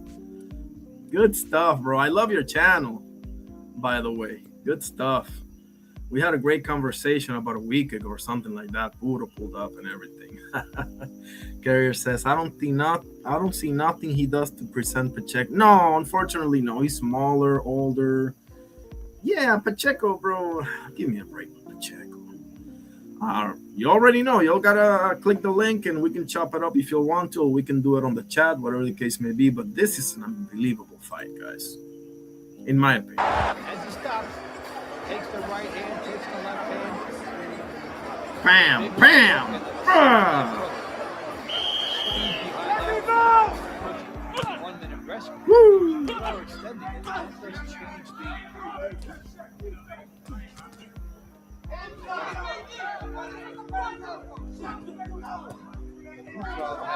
Part of the problem with Aleem is that he doesn't have long arms, you know. This is really going to boil down to fatigue. For his attributes, which is speed, hand speed, footwork, and so on. Man, you know. But hey. Woo. Pam, pam, pam.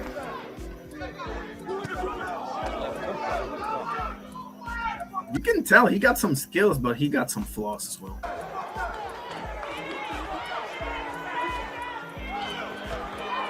Pound, pound, pound.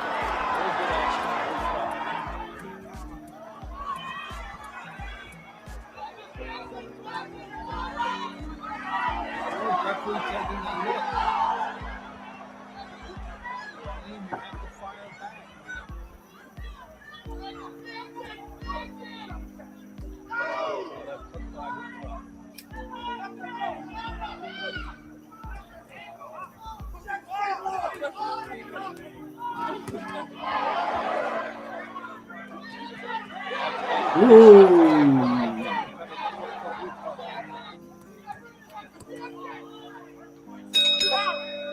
So by punching himself out, he also lacks energy to be defensively responsible, and he gets hit with shots that he otherwise might not have. You know what they say, fatigue makes a coward out of us all. That is so true. Back to his lifeline, which is the jab. Two factors are going to try to quote unquote go low and have the resilience in those fights.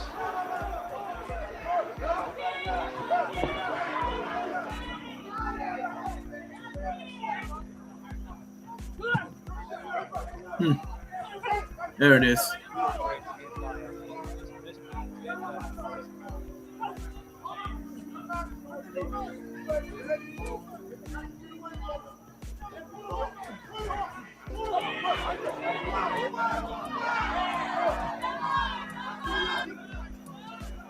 You know, is it me or Diego Pacheco got a thing with fighting shorter, older guys? You know, Steven so-called Nelson and now Emmanuel Aleem. Isn't he coming off of a loss anyway against Lester Martinez? I mean, it is Diego Pacheco, so whatever. Better stay the hell away from David Benavidez, I'll tell you that much. Taking over the last 40 seconds of this round. Making the difference. Shaking.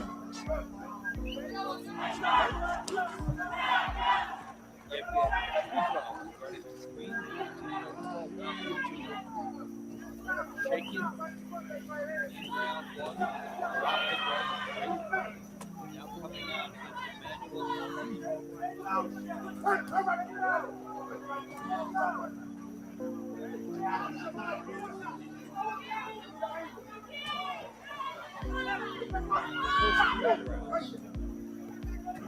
These guys were treated. It's exciting.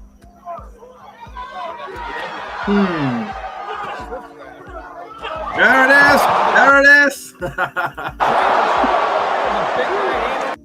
Just when you thought that Keith Trump was getting some traction. This is a fight that I enjoy watching. You know, one of those quote unquote low profile fights that are super entertaining, and there are a million of those out there, guys.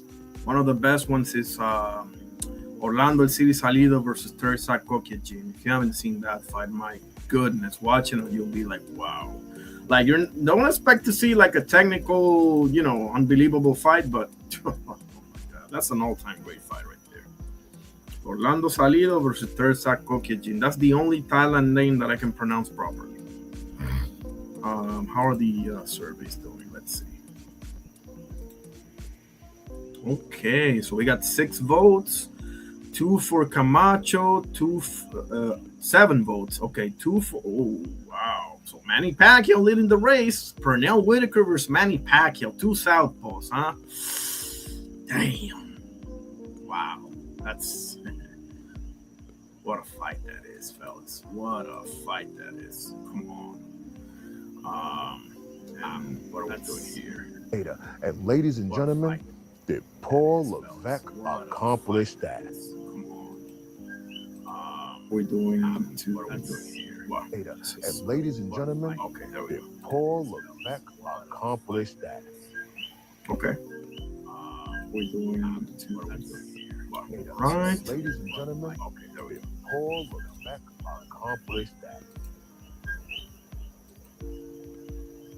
Right. What else? What else? Let's go to some news. Yeah, there's a tale to take for Charlie Suarez, 37 years old, man. Former Filipino commando on Pro Box. I hope he wins. I hope he gets his rematch with Shock, On this day in 1990, Roy Jones Jr. improved to 9-0 with a knockout win over Derwin Richards in Pensacola. Mystery boxer. Okay. Tyson Fury looking sharp in training. What is this? The way up. I'm on the way up. I'm on the way up. I'm on the way up. I'm on the way up. I'm on the way up. Been a long, long time coming, but I'm on the way up. I'm on the way up. Okay. The Pacers could emerge as a surprise LeBron. Man, I'm sick of this crap, bro. Just sign already. This decisions this guy makes, bro. You're not 18 anymore, bro. Chill out. Michael's better than you and Kobe's better than you. I don't give a shit what nobody says. You're number 3 though. But anyway. The finish that put Raymond Muratalla on the map. Let's see this. They're a lot straight. Raymond Danger Muratalla. Is that Jackson Martinez? No, Jeremiah Nakatila. Okay. Muratalla just missed the counter. Yeah, Muratalla just have better technique as of right now. Better mechanics as well with his punches. They're a lot straighter. Not a whole lot of roundness to him. And he takes care of responsibility after defensively when he punches as well, where you have Nakatila that's kind of free-flowing, one-dimensional, really likes to stand in front, needs his opponent to stand directly in front of him to have success. Nakatila is crude, but one thing that is not crude is that right hand. It's always sitting in place on the runway, ready to be launched. Yeah, but you see the movement right now. By that time, Muratalla, you can tell, wasn't fully developed yet. You can tell. Of Muratalla, just small little subtle steps, not a whole lot. Nice. Standing directly in front of him, but he's moving to the right and to the left. Nakatila's having a hard time gauging that right hand. That's the reason why it's sitting at home. He's not using it.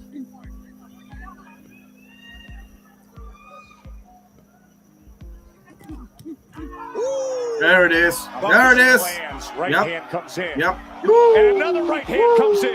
And Murataya is doing damage. Now the greatness of that is the lead off right hand, because Nakatila, you can tell, is expecting a jab here, right? Like he got tagged with the right, but he's expecting a jab because he keeps showing him the jab. That's top notch stuff, bro. That is being unpredictable right now. Buffington lands. Right hand comes in. Bah! Yep.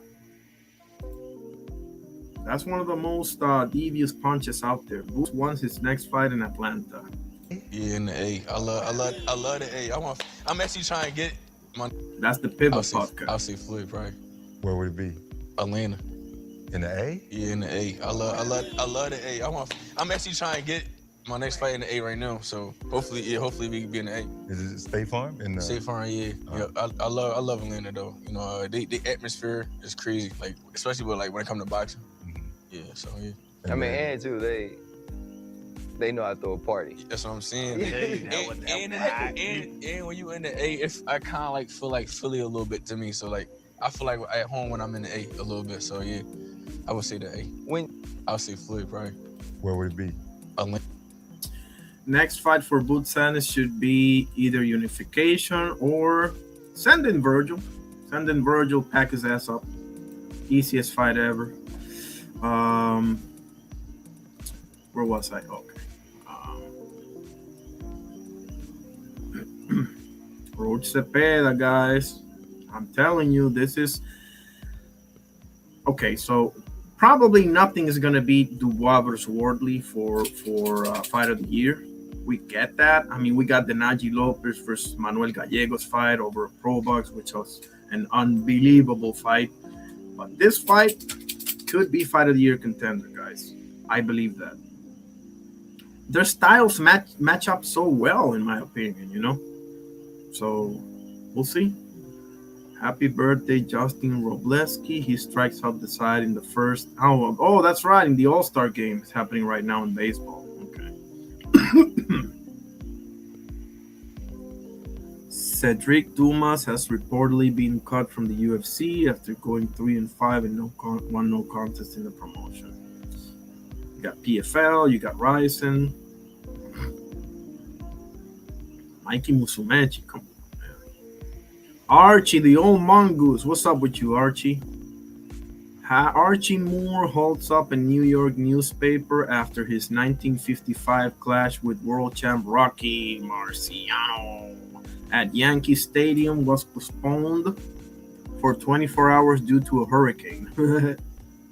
The delay didn't hurt the gate much. Some 62,000 fans saw Rocky win by 9th round KO. Archie Moore, one of the guys. If you haven't seen Archie Moore versus Yvonne Durrell 1, that's one of my top 5 all-time great fights. I'll just leave it at that. Archie Moore versus Yvonne Durrell 1, aka the Fighting Fisherman. Oh my God. It's insane what happens in that fight. Okay, let's see this face-off. It's just intriguing because the fight between me and Errol was just there's a lot of questions. It's just intriguing because I mean people see it as it's going to be an action-packed fight. That's the most intriguing part, is that when everyone knows an answer, the fight isn't as interesting. His style is come forward style, hard-nosed, got a lot of heart. But this fight is interesting because there's a lot of questions on both camps, so that's what makes the fight good. It's going to be competitive as long as it goes.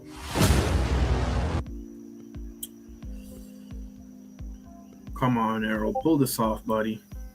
I want Errol to have one last hurrah, because if Errol wins, he's got Thurman, he's got Charlo, he's got Virgil, quote unquote, dream fight. Imagine if Spence can piece up Virgil Ortiz, bro. That would be, bro, I would pop a champagne bottle if that happens. But, first things first. Let's pump the brakes here. Oh, I saw this fight. That was before Margarito decided to put cast in his hands. 19 years ago, Paul the Punisher Williams defeats Antonio the Cast Man Margarito by UD12. That was a that was a tad bit controversial, but in hindsight, I don't care. Well done, Paul Williams. I think there's something wrong with him. He had an accident or something. God bless him. But he was a hell of a fighter, you know. And I understand the Maravilla fights. It is what it is, but he was a hell of a fighter, though. When he would lose in spots, he still continued to fight. And that's what's making it so difficult for Margarito to win, because Margarito only can fight in spots.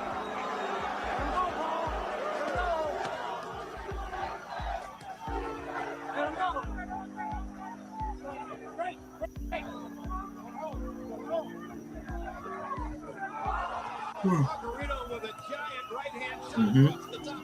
Williams takes it and comes back with combinations of his own. What courage the young fighter has shown, Emmanuel.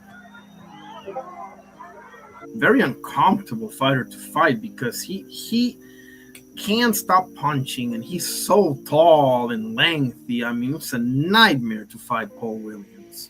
This is a very, very good fight for Williams right here. He's really made Margarito look like a... Dude had the height and the size of like a light heavyweight. Come on, bro. And the movement of a welterweight. No ordinary fighter.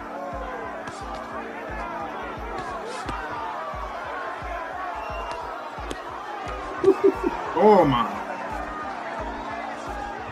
If Margarito loses, his date with Miguel Cotto goes down the drain. And now you see the outline of the problem Cotto may be facing toward continued progress in the welterweight division. What if at some point he had to face a showdown with a guy who's 6'1"? And busy all the time, punching and twisting and turning, but all the time punching. Jim, if Williams wins this fight, the odds are that Mosley will fight Cotto. That's right. There's no immediate prospect of a fight between Cotto and Williams. It's just that when you consider Cotto's progress well down the road, at some point it could be the logical step. But now 20 seconds to go here, and Antonio Margarito has not been able to get Paul Williams to wear down. Give the kid his props. He's come back after 2 hard rounds and has won this last round. And that, presumably, but not positively, should cement. Amazing, Paul Williams. Amazing. Oh yeah, let's see this.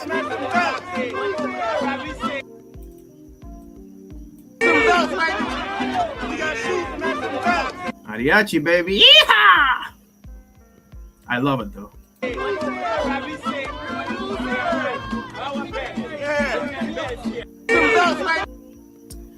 I can't wait till somebody smoke this guy's ass, bro. I'm sorry. I'm not feeling it, bro. I'm not feeling it.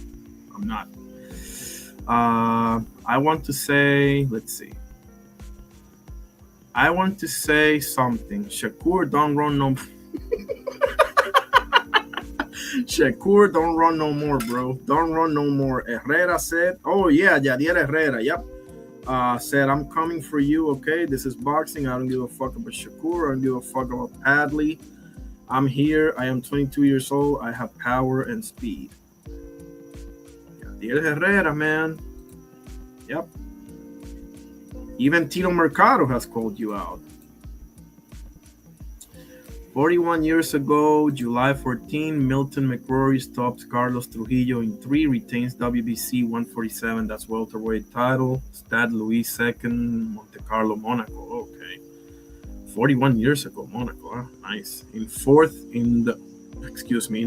defense, Iceman paves way to December showdown with WBA IBF counterpart Donald Curry, demolishing Panamanian in power punching display.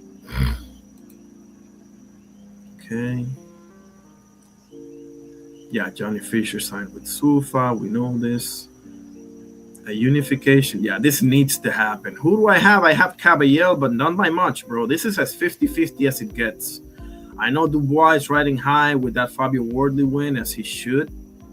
But Caballel, bro, like, I just think that once he gets that shot, bro, he's going to grab the bull by the horns, man. Something tells me that, you know. Anyway, Bob Arum tells The Ring that he believes Manny Pacquiao will beat Floyd Mayweather if the rematch takes place. Right now, all favor Pacquiao because he's been the more active guy. Well, I mean, yeah, but I mean, we'll see. I don't know. I'm not really interested, but it's the only fight that really makes sense for the both of them. I mean, what are you gonna do? Are you gonna fight Boots Sanders? No. You're gonna fight Devin Haney? No. I mean, Shakur? Hell no. I mean, nah, bro. It's the only thing that makes sense. Not everyone's name is Mario Barrios, bro. Like, like one of these young dudes is gonna take your name sooner or later, so might as well fight each other. It's smart, bro. But Dalton Smith. Brian Flores is hunting. Oh, I heard that Puello and Dalton Smith got postponed, so they are going to fight just a little bit later. I can't remember if it's September or whatever. How would you rate your performance? I watched that young like 5 times. I still give. Yeah, I mean, he had a bad round. I think it was round 3 where Sanders snapped his head back and he was holding and stuff like that. So I get why he says to see, but I mean, well, yeah. That's a fair assessment. I actually like that. He's being honest with himself, though. I appreciate that. Chairman of Shisei Boxing Gym, Shuhei Sasaki, has received an offer for Hayato Tsutsumi to participate in the Riyadh Season Japan event scheduled for February 2027. Hayato Tsutsumi could get his world title shot on the Naoya Inoue versus Bam Rodriguez undercard. Sign me up, homie. Great fighter, this guy. Current heavyweight landscape: WBO Dubois, WBC Caballero, BA is Gassiev, and BF is Bacon. They want Moses to get that belt so badly, bro. They're probably gonna run that kid to the ground, bro. I'm hoping it doesn't happen, but yeah. Errol and why he doesn't take. That's Sean Porter right there. There's Sean Porter right there. You want to tone up? Yeah. just to show people that you are who you are. But you know, I don't roll like that. Just like the car accident. It was like you should take a tone up. I went right into Danny. Just like the eye injury. But most fighters on the serious though, he should take a tune up though. But whatever. Say, well, he got 2 fights. Let me at least get 1. That's what most fighters. I'm not most fighters, man. Yeah. Shit different over here. Like I want the best competition that's available. Oh shoot! Let me see the chat if anybody's saying something. I'm pulling over. You know, I respect him. He definitely got a lot of heart. He got a lot of pride. You know, so I think it's gonna be great. But I'm not one of those guys who just, you know, I take a tune up, yeah. Or I need another tune up, you know. Like I'm not. That's wasting time for me. I feel like it's wasting time. I'm fighting somebody I know I'm gonna beat. Like, what's the point of that? You want to tune up? Yeah. Just.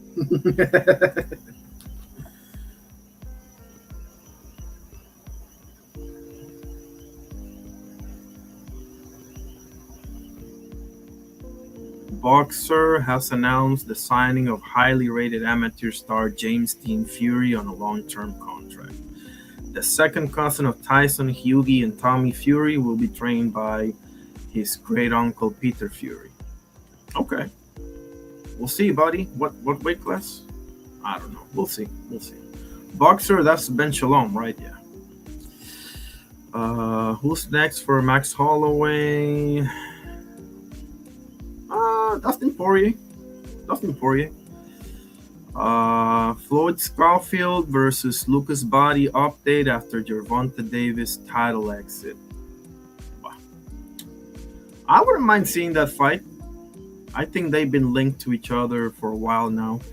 Floyd Scofield and Lucas Body are now on course to fight for the vacant WBA lightweight title after months of confusion surrounding Gervonta Davis' championship status finally came to an end. We'll see. I think Kid Austin will beat him. I'm not high on Lucas Body, bro. That H2O KO is not going to last forever, bro. I haven't seen anything like it. So, I mean, I haven't seen a performance like that since, is what I'm trying to say. Paddy Pimblett, bro. I can't stand the boy, but he showed up and showed out, bro. Like, give credit where credit is due, man. Ernie Clement makes a dazzling play and finish it up with a Derek Jeter, number 2 jump throw. What? Hold on, I gotta see this. Derek Jeter, bro, El Capitan, that's my guy, bro. Off balance. Baez grounds one towards the middle. Backhand step by. Coño, fucking. Excuse my language. Baez grounds one towards the middle. Wow. Gets him. Like a rain out there, Mr. Clement. Post. Okay, what else we got? Back at it. Is that Xander? Yes. Is that Teodoro Moscoso Bridge? Hold on. I think that's Teodoro Moscoso Bridge. Yeah, it is. That's right there. That's like half an hour from my house. That's a Puerto Rican. That's a Puerto Rican.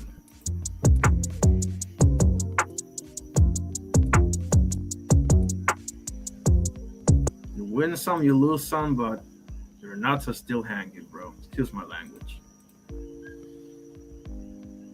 Clay Thompson, who cares? Yeah, Michel Pereira has been removed from the UFC. I heard that. Jermell Charlo versus who is it? Cohen? Whatever. Okay, let me say his name right. Just out of respect. Cohen Masoudier. Okay. When Loma, oh my goodness, what a performance this one. Oh. What a performance this one, guys. This is the one where he was like what Larry Holmes did to Marvis Frazier, just calling for the corner to stop. Andre Rozier gave him the right instruction. Back him up. Keep digging to the bottom. Oh my! Just sensational from Loma.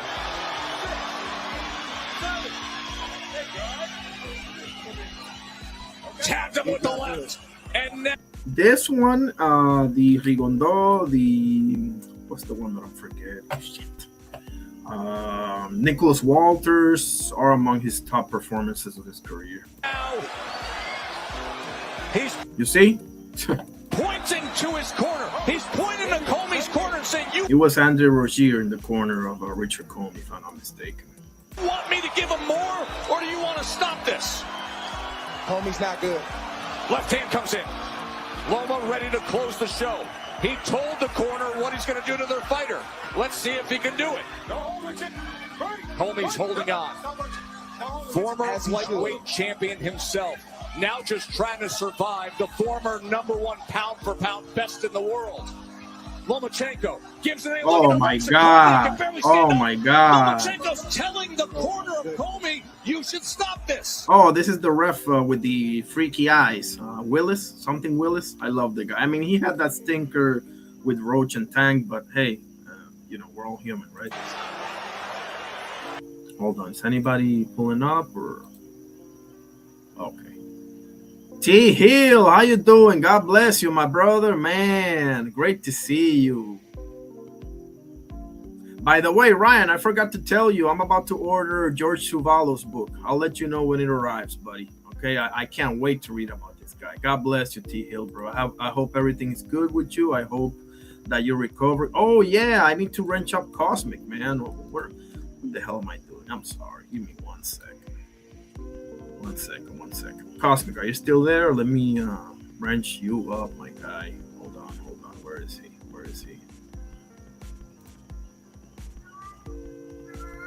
Cosmic. There it is.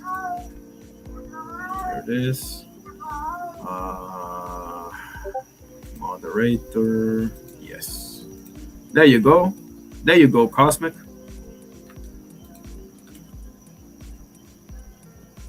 Absolutely.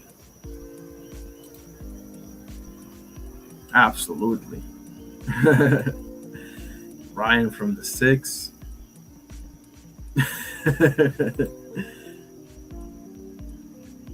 Feel free to pull up anytime, guys. I got like let's say half an hour, but if you'll pull up, that time extends.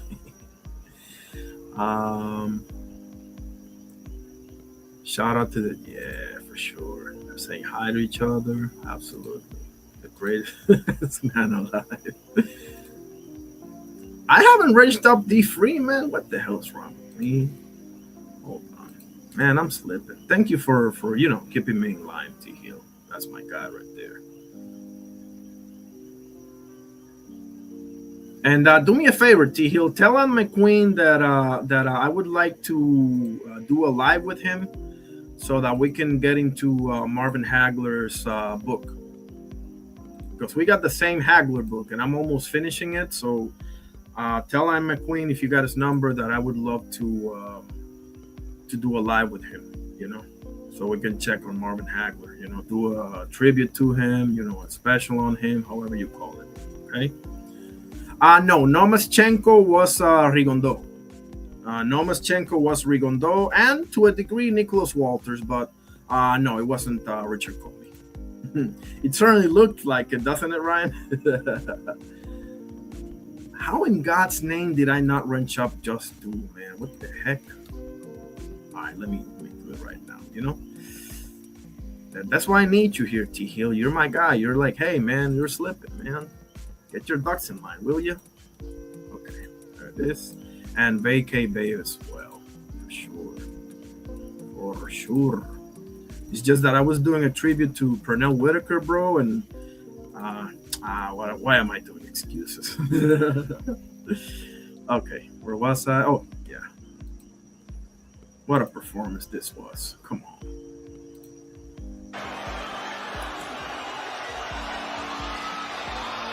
Lomachenko to the inside. Digging to the body, and Comey ties up. Instincts take over, trying to survive. Tough fighter from Ghana.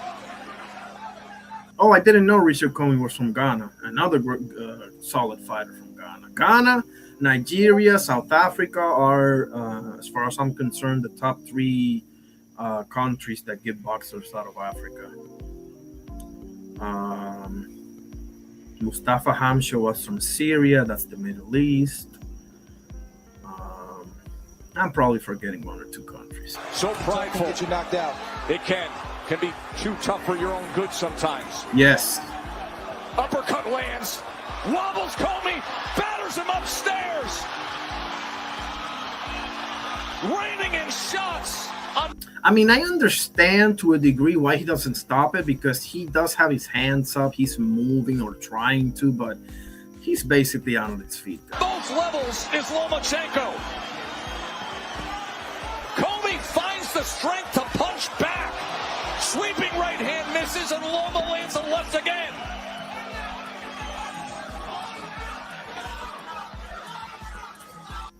Look at the look at this guy. How do you not love this guy? Yeah, he fucked up with Roach and Tang, but get over it. Comey firing an uppercut. So game to stay right there in the heat of the battle while being beaten down by Lomachenko. Richard Comey got square balls, guys. What is it with these two again, bro? What is it? What is it now? Trolling can only last so long. It's either me or Key, lose. Either way, now you make your decision. I think Devin Haney beats Keyshawn just on experience, but I wouldn't bet on it. Oh, Danny Garcia, the left hook heard around the world versus Amir Khan. You already know. Yep. And we pretty much went through everything, right? Let's see. Yep, this guy was cut from the UFC. Cedric Dumas. I am American boxing. Yes, you are. Boots, and it's finally. Again, I've been saying this guy's the truth since before the Karen Chukatsian fights. I watched him against Sergey Lipinets. What's his name? Roy Mambilla.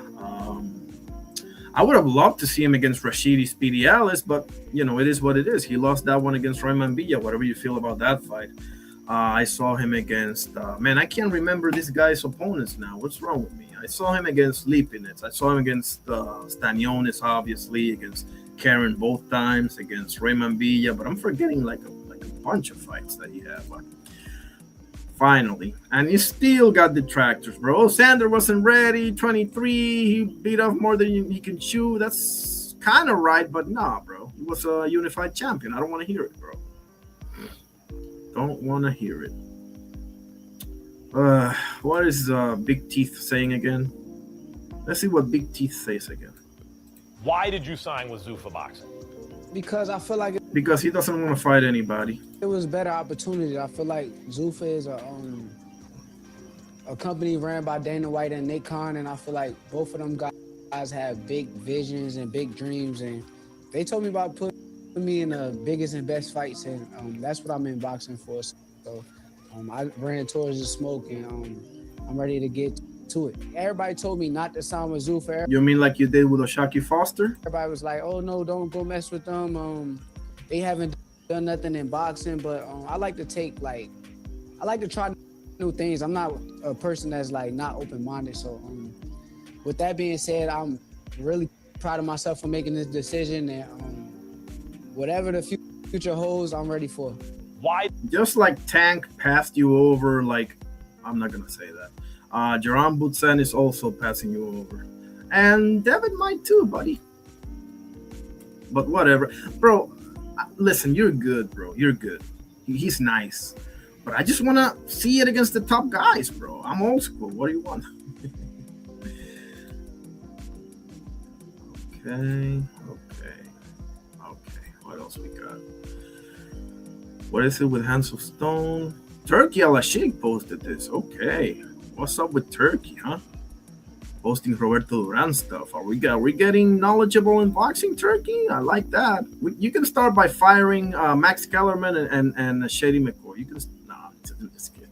I'll never call for somebody to lose his job, though. I'll never do that. And that, maybe, no, I thought it might Oh, that's Pipino Cuevas. be it, but Duran's going after him again. Cuevas against the ropes. Down for the second time in the round.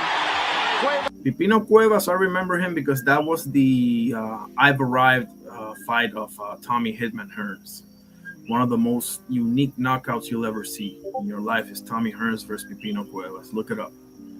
Happy birthday, who? Oh, Jeff Jarrett? Nah, I'm not a fan. Never have been. But hey, happy birthday for sure. Kremlev claims Bebo has turned. Oh shit! You see, this is when gets me giving the people's eyebrow to people. Let me give him the people's eyebrow. Give me 1 second. Where is this? There it is.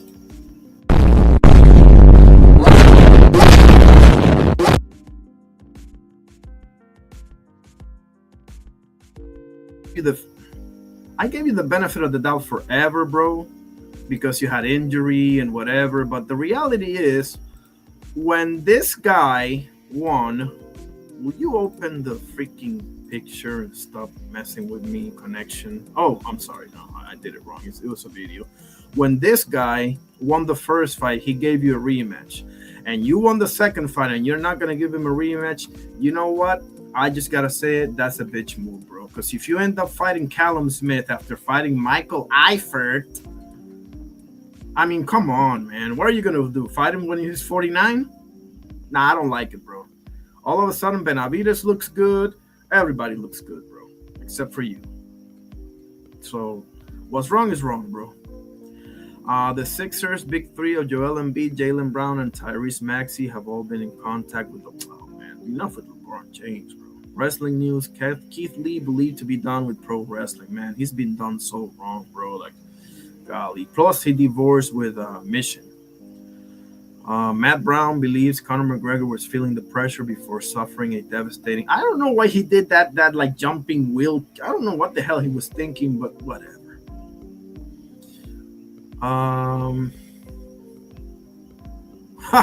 Look at Bruce Buffer.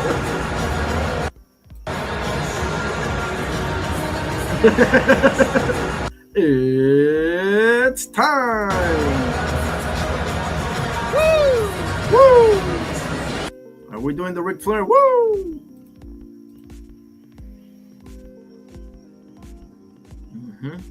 That's about it, right? I don't see anything else. Same thing. We've been at this for how long?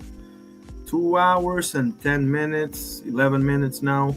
Let's check on the surveys, shall we? How are the surveys doing? I'll give 10, 15 minutes to anybody that want to pull up. Okay, we had 9 votes.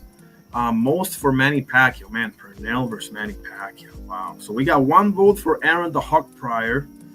2 votes for Duran and Camacho. That's 2, 5. Okay. 2, 2, okay, and 4 votes for Manny Pacquiao. I like it.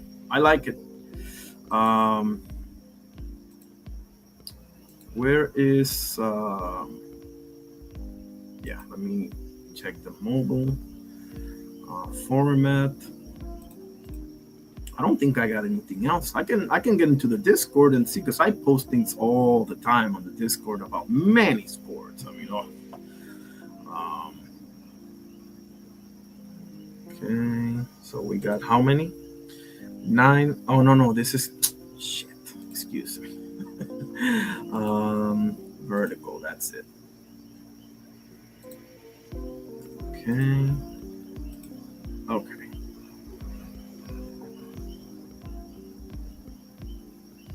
Okay, how many? Last time it was only 1. Still that way. 1 vote for Duran. Okay, fair enough. Let me end the survey on the mobile. On Twitter, no traction was. I had to get the grasp of this on Twitter, because I don't know, notifications, follows you. Okay, premium, live studio. Yeah. Okay, I'll get it. I'll get the hang of it sooner or later. So yeah, I'll just post the link. I'll wait for. I'll get in the Discord. Maybe show some basketball stuff, some baseball stuff. Shohei Ohtani just hit the 300. Just became the first Japanese-born baseball player to get to 300 home runs. Because we all know Ichiro wasn't really a homer like that. You know, Ichiro was more like a hits guy. Let's get into it. Okay.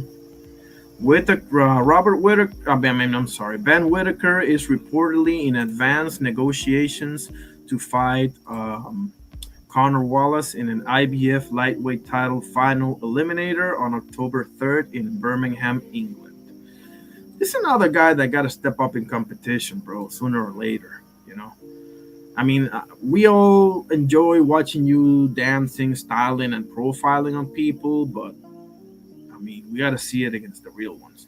That whole Suleiman and Devin Haney, I never got tested. Yes, I was. Whatever. I got to show Roman Reigns catching a body as well. Let me show you Roman Reigns catching a body. What if you do beat me at some... Come on. What's going to happen?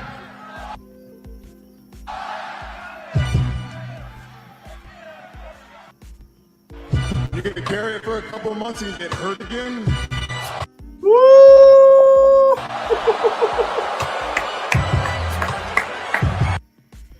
I mean, don't act shocked. That's what happens every single time. Bro, he burned him with that one, but it gets better. Do workhorses walk like this? Damn. Come on, really? The connection's gonna get... Okay, there we go. Some would say it's self-sabotage.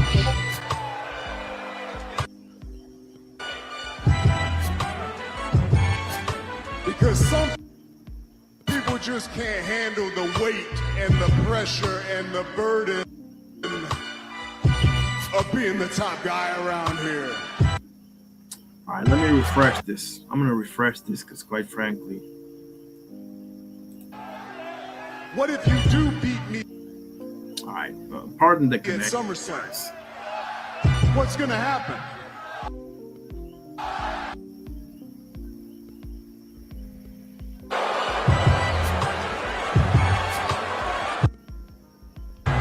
I mean, don't act shocked. That's what happens every single time.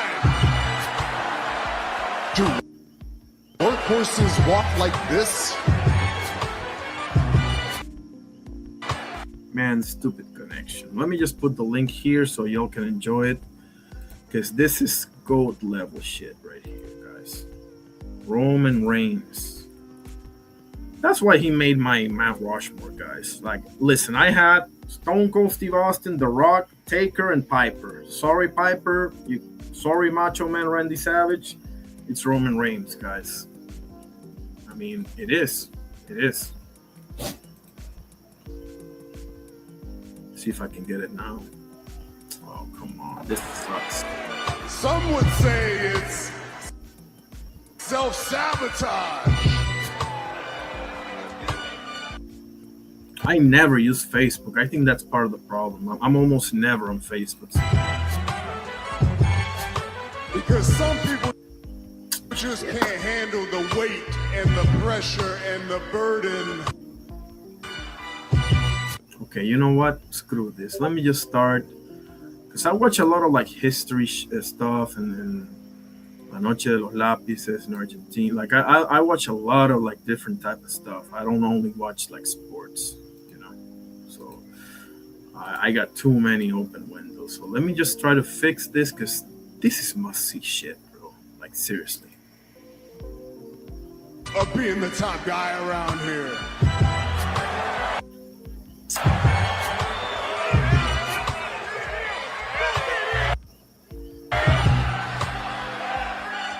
I'll say it because everybody's thinking it.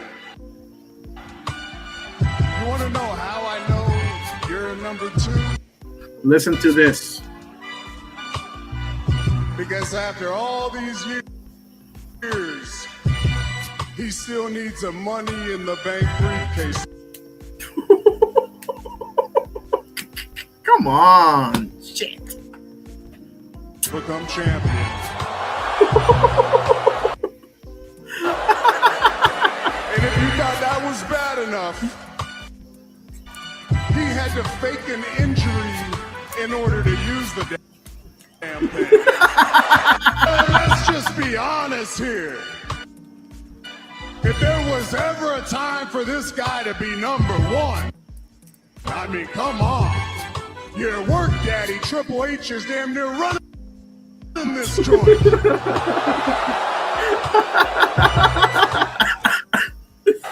But they tried, boy. They tried, OG. They tried. I mean, they pretty much gave you all my stuff. And you still couldn't walk in my shoes, number 2. So let's just call it what it is. Let's call a spade a spade. You're number 2, always gonna be a number 2. I'm number 1, always gonna be number 1. And just acknowledge it, bitch. Woo!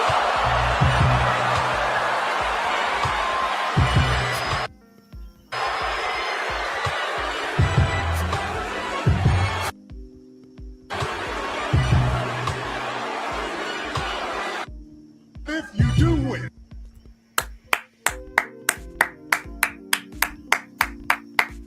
Come on, bro. What are we talking about here? Let's go. Guys, I grew up in the Attitude Era. Okay? Like, I've seen the best of the best of the best. This guy is up there, bro. I don't care what nobody say. I don't care what nobody say. Yeah, when he was the top dog, boo him to death and whatever. The tribal chief? Forget it, bro. Forget it. Forget it. Did I put the... Yeah, I put the link. Okay, awesome. Let's see. What time is it? 11:30. I'll give it 10, 15 more minutes. Screen. There it is, right there.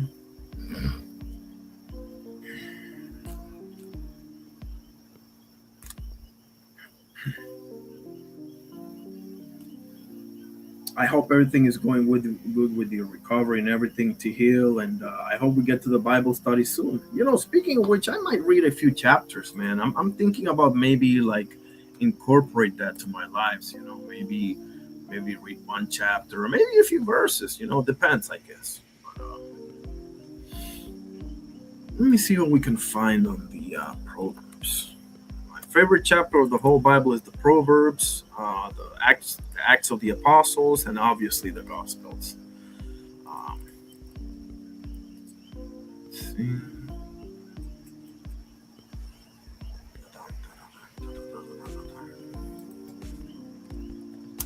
Best Proverbs verses. Let's see.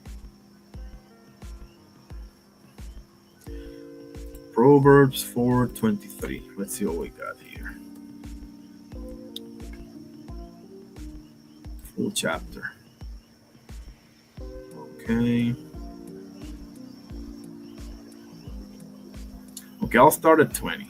My child, be attentive to my words, incline your ear to my sayings.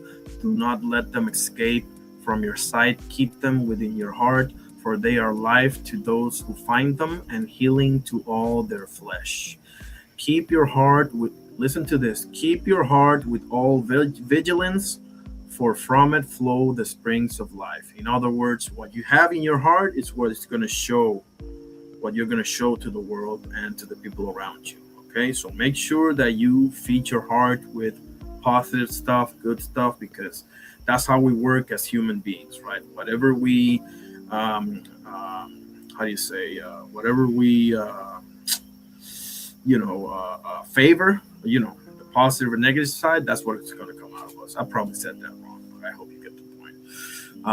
Okay, I keep going. Put away from your crooked speech and put devious talk far from you. Heard that? Put away from you crooked speech and put devious talk far from you. Let your eyes look directly forward and your gaze be straight before you. Keep straight the path of your feet, and all your ways will be sure. Do not swerve to the right or to the left. Turn your foot away from evil. Proverbs, baby. Yes. So yeah, I'm gonna start doing Bible verses and everything because, quite frankly, I love it. Okay, looks like that is the end. I'm gonna be here tomorrow, guys. I'm gonna start trying to go every day. Maybe it's gonna be late at night, maybe not. Tomorrow, I think I'm gonna be. I don't think I'm gonna catch the Argentina game on time. Sucks, I know, but yeah, I'll be into do the boxing news and we can talk about whatever. So tomorrow I'll be here probably earlier than I was today. Maybe I don't know. Who knows, man? We'll see how this whole thing plays out. But let's see what we got on Twitter. Okay, there you go. All right, so how do you put like this spaces where people can pull up or I don't know on the X? I gotta ask Ryan that question. Ryan goes live and he does like the talk spaces on X. I don't know how that thing works. So I'll just look it up on YouTube. That's fine. I don't know. Let's see what else can we show up here.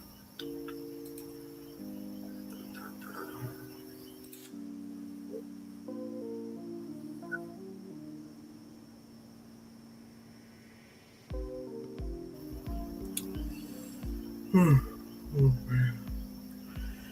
Yeah, Danny Garcia on this day in 2012 thought Amir Khan. Yeah, let me show you this to end it because this is so awesome. This is unbelievable KO. And in this fight, if you don't remember, Amir Khan was favored. Okay, yeah, if I'm not mistaken, Danny Swift Garcia was underdog in this fight. So there it is. Woo! Once again. Big shot. Bam! He's in deep trouble. Wow, what a nasty fall, bro. Was that minute for Khan? Here we go, round 4. Good right hand by David Garcia. Khan hits the ground again. This should be a knockdown. These guys have legally outlawed the Jimmer. And another big shot by Garcia. That's the third knockdown of the fight. 6, 7, 8. You okay, man? Khan is barely there. Nah, that was a good stoppage. I'm not the biggest Kenny Bayless guy, but that was a good stoppage, bro. You were done, especially knowing how your chin goes, bro. Like, seriously. Now, Danny Swift Garcia really impressed me in the Lucas Matisse fight. Like, that was the. You gotta remember, Lucas Matisse was murking people left and right. You know, Mike Dallas Jr., Lamont Peterson. You know, like, he was scary, bro. Like, he wasn't the most technical dude or skilled dude. Yes, of course. But he could sleep you, man. All right, that seems to be the end. Let me just hang on a second. Okay, let me end it with the Lord's Prayer. Let me first close the survey. 9 votes, 1 for Pryor.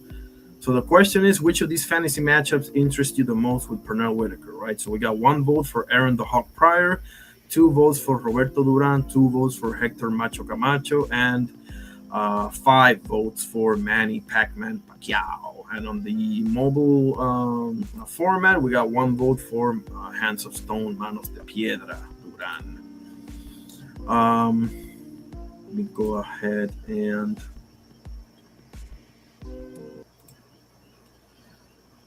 where was I? Okay. In the name of the Father, Son, and Holy Spirit. Our Father, who art in heaven, hallowed be thy name. Thy kingdom come, thy will be done on earth as it is in heaven. Give us this day our daily bread, and forgive us our trespasses as we forgive those who trespass against us. And lead us not into temptation, but deliver us from evil. For thine is the kingdom, and the power, and the glory, forever and ever. Amen. In the name of the Father, Son, and Holy Spirit. Thank you, God, for everything. I pray for every one of my friends here that are going through trouble. LB, how you doing? God bless you, sir. Great to have you. What an honor. I'm going to respond to all of your comments on Discord in a second, my brother. Great to see you. You're catching me in the end, but if you want to pull up, let me know, bro. Let me put up the link there. I'll give you a few minutes, whatever time you want, because I don't really have to get up early tomorrow. So if you want to pull up or if you just want to chat it up, however you want to do it. Tell me something. How do you see Errol Spence versus Team Sue? I think you said that already on the Discord. You got Errol, but how do you see Pacheco and Aline, bro? Give me something. Give me the sauce. Who else is in there? Oh, Andy Cruz. Yeah, Andy Cruz is in there as well. Give me some sauce on that one before I go. Or let me know if you want to talk, because again, like, I got time. Like, I don't mind. So that goes for anybody. Is anybody in Twitter? I saw one person there. Whoever's watching on Twitter, if you want to pull up, let me know, okay? And I appreciate you for tuning in. Make sure you subscribe and everything. This is my very first live on Twitter simultaneously with YouTube, so I don't know what the hell I'm doing. But yeah. I think Pacheco's going to do it, man, because, I mean, he's going to jab him to death. And, Aline is a shorter, older man with shorter arms and everything. So, Diego Pacheco's not my guy, bro. He's not my guy. That performance against Trevor McCombie was dreadful.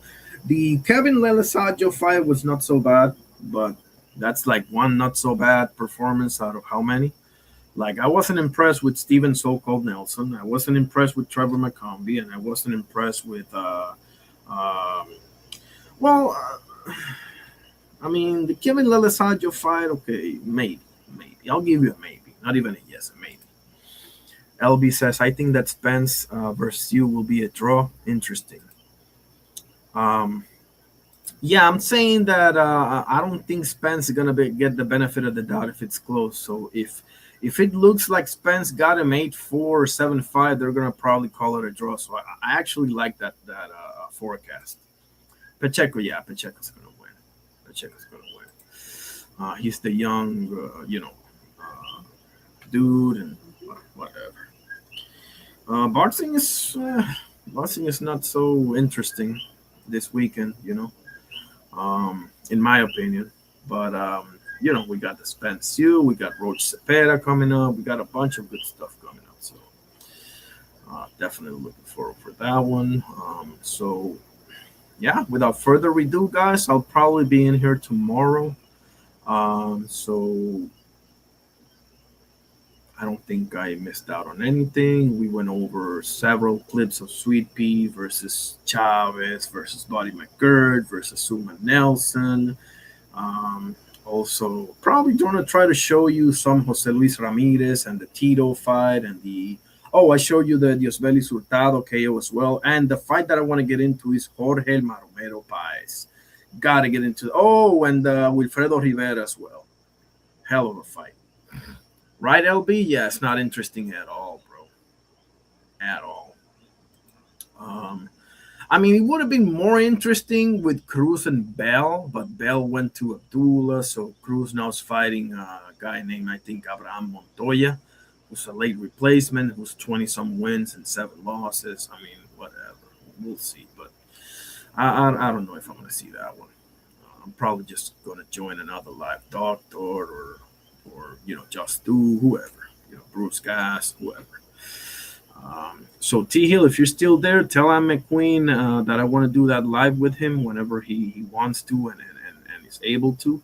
And of course, you more than welcome, and anybody else is more than welcome to be on that live. We are reading this book right here. Let me show my face. Um, Hang on a second. What? Oh, okay. Hold on. What is this? What is this? Hold on. This is the book that we are. The hell happened? I'm sorry. I haven't done this in a minute. Give me a second. Where is the. Turn it up. I mean, okay. I'll show it to you next time then, because I don't know what the hell's going on. Solo layout. Okay, there it is. And how do I?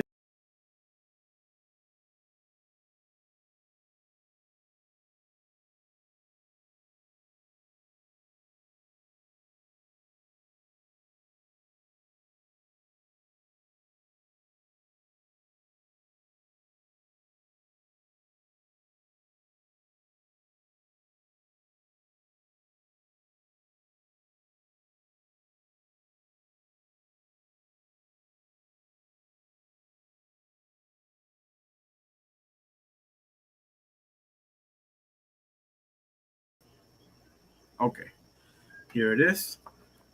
This is the book that we're reading right now. Okay, the Marvin Hagler story. Now, I'm right on the chapter that is about uh, the Headman Hearns fight. See that? Okay, so because it's going from fight to fight, like that's the way this book is laid out. It talks about him at first and what have you, but I gotta get to reading, bro.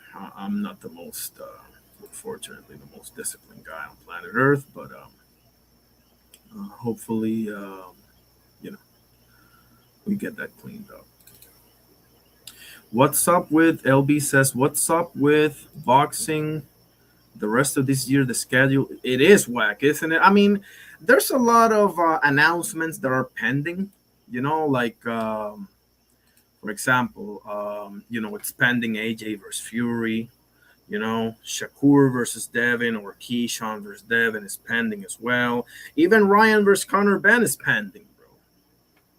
Like, there's a lot of question marks. So I think it's gonna get better. Maybe I'm just the cockeyed optimist in the building as usual. But I think it's gonna get better. I think Boost is gonna get a hell of a fight. I think Virgil is gonna fight somebody. He has to, right? He has to. Things are gonna. Oh yeah, I forgot about that one. Canelo versus Billy. Look, a lot of people are high on that fight. I think Billy's tailor made for Canelo. But it is interesting, though. It is interesting enough because Billy's gonna go for it. He's gonna go for it. He has to. What choice does he have, right? And Rolly versus Lopez. I want to believe that it's a good fight, bro, but I mean, okay, it might be a good fight. It might be a good fight because Rolly can crack, but Rolly, I mean, doesn't really have a lot of resources on the offense, bro. Hopefully, Salas can get it done. I don't know, but you know, I don't think. I don't think, and I can't stand Tio. Like I'm rooting for Rolly, right? But we'll see, we'll see. You know, LB says Haney not fighting none of those guys you mentioned. Probably not, man. Probably not. I mean, Haney, not for nothing, bro. He fought Loma and he fought Brian Norman. Jorge Linares is not so bad. I don't know. I don't know, man. We're not getting the fights we want. Now these guys want to lose. They all want to say they're the best. They all want to say they're the man. I don't get it, man. Like, it is what it is, bro. It is what it is. But I believe you. I believe you. Yeah, Tank is out for at least the remainder of this year, so we can forget up. That's why Kid Austin and Lucas Body is being rumored for what is it, the WBA title or something? Like Carrier says, irony, you look like El. Who is that? El Eje. El Che, get out of here. Che Guevara. Get the fuck out of here, Carrier. Che Guevara, I mean, maybe a little bit. Carrier's nuts. Gotta love Carrier, bro. But Carrier, let me tell you something, bro. It's LBC. Yeah, they don't want to lose. You don't got no business bringing up Floyd Mayweather, guys. You're hiding behind that shit, bro. Because Floyd Mayweather, he retired undefeated not by dodging and going around and telling people, fight this guy and I'll fight you. And then, nah. He retired undefeated because he was the best. Get that through your freaking head. LB's laughing. It's frustrating to me when I'm on panels and I'm criticizing Shakur Stevenson, for example, and people bring up skin color. It's highly frustrating to me because what that tells me is that since you don't have box, and you know who I'm referring to, Carrier, because since you don't have boxing arguments, you have to hide behind something else. Now, that's a big mistake against me, bro. Because I grew up on the left. I know all their little tactics. So that's not gonna work with me. So if you talk bad about a Puerto Rican fighter, that means you're anti-Puerto Rican. Really? If you talk shit about Naoya Inoue, that means you're anti-Japanese.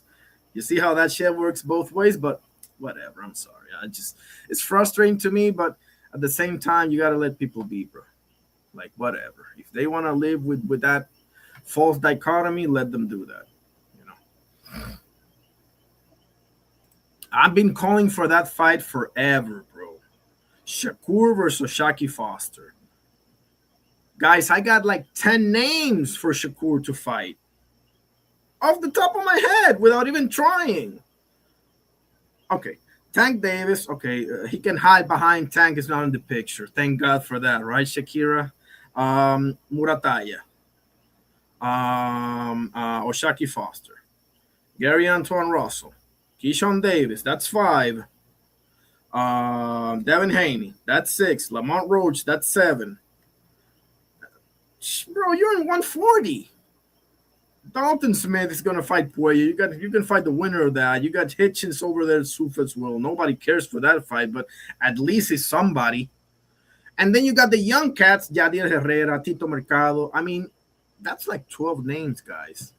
I don't have that many names for anybody else. For not for Boots, not for Benavides, not for Inoue, not for Usyk, not for Bam, not for who else? Not for Devin Haney either. Not for whoever else you want to mention. Collazo, Vivo, Beterbiev, the usual suspects. So he says I look like Che Guevara. Gotta love Carrier. Haney versus Tank, bro. I mean, they've been linked. They've been linked forever, bro. They ain't got no business calling them four kings. None. Not even a little bit. I think that's about it, right? Like,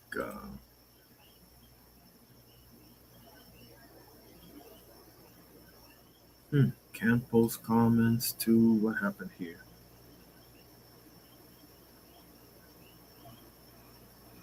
What happened here? Oh, okay. Well, that's about it, fellas. I'm gonna go ahead and hop off, and I'll be tomorrow around this time, like 9. It's about 12 here, so I'm gonna be around 9, maybe earlier. If I can catch that Argentina game, I'm broadcasting that, even if it's the second half, because Argentina versus England, the history there, if you know, you know, the Falklands, so on. My father was a Falklands veteran, so gotta win that game, bro. Cannot lose that game. I don't give a damn if you shit the bed against Spain in the finals. Cannot lose to England, bro. Can't have that. But until then, this was your boy Irony Boxing. God bless you all. Actually, let me pray again, because my tradition is I do the prayer right before I go. So, in the name of the Father, Son, Holy Spirit. Our Father who art in heaven, hallowed be thy name. Thy kingdom come, thy will be done on earth as it is in heaven. Give us this day our daily bread, and forgive us our trespasses as we forgive those who trespass against us. And lead us not into temptation, but deliver us from evil. For thine is the kingdom and the power and the glory forever and ever. Amen. In the Father, Son, Holy Spirit. Thank you, God, for everything. I give you a prayer request for my brothers Thomas Hill, Just Do Boxing, also Jareel Hadi. Have them, they're having health issues. Please allow them to have a full recovery. And I pray for all of you, and I hope you all have a great rest of your week. In the name of the Father, Son, Holy Spirit. Thank you, God, for everything. Yes. So yeah, I will be tomorrow. So if anybody want to hop in, I still have time. If anybody want to hop in, I got time. I'll give you 5 minutes. If you want to hop in, there's the link right there. So I still got time. I don't have to get up early tomorrow. So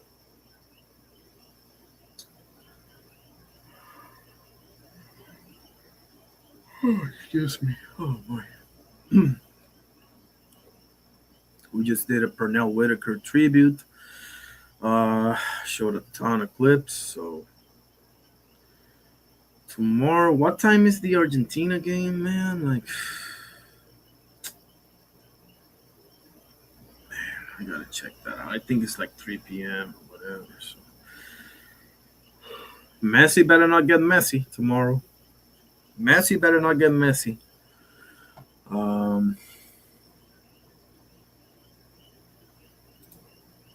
If you wanna pull up, there it is right there. You don't have to show me your face, anything like that, okay? Don't worry about it.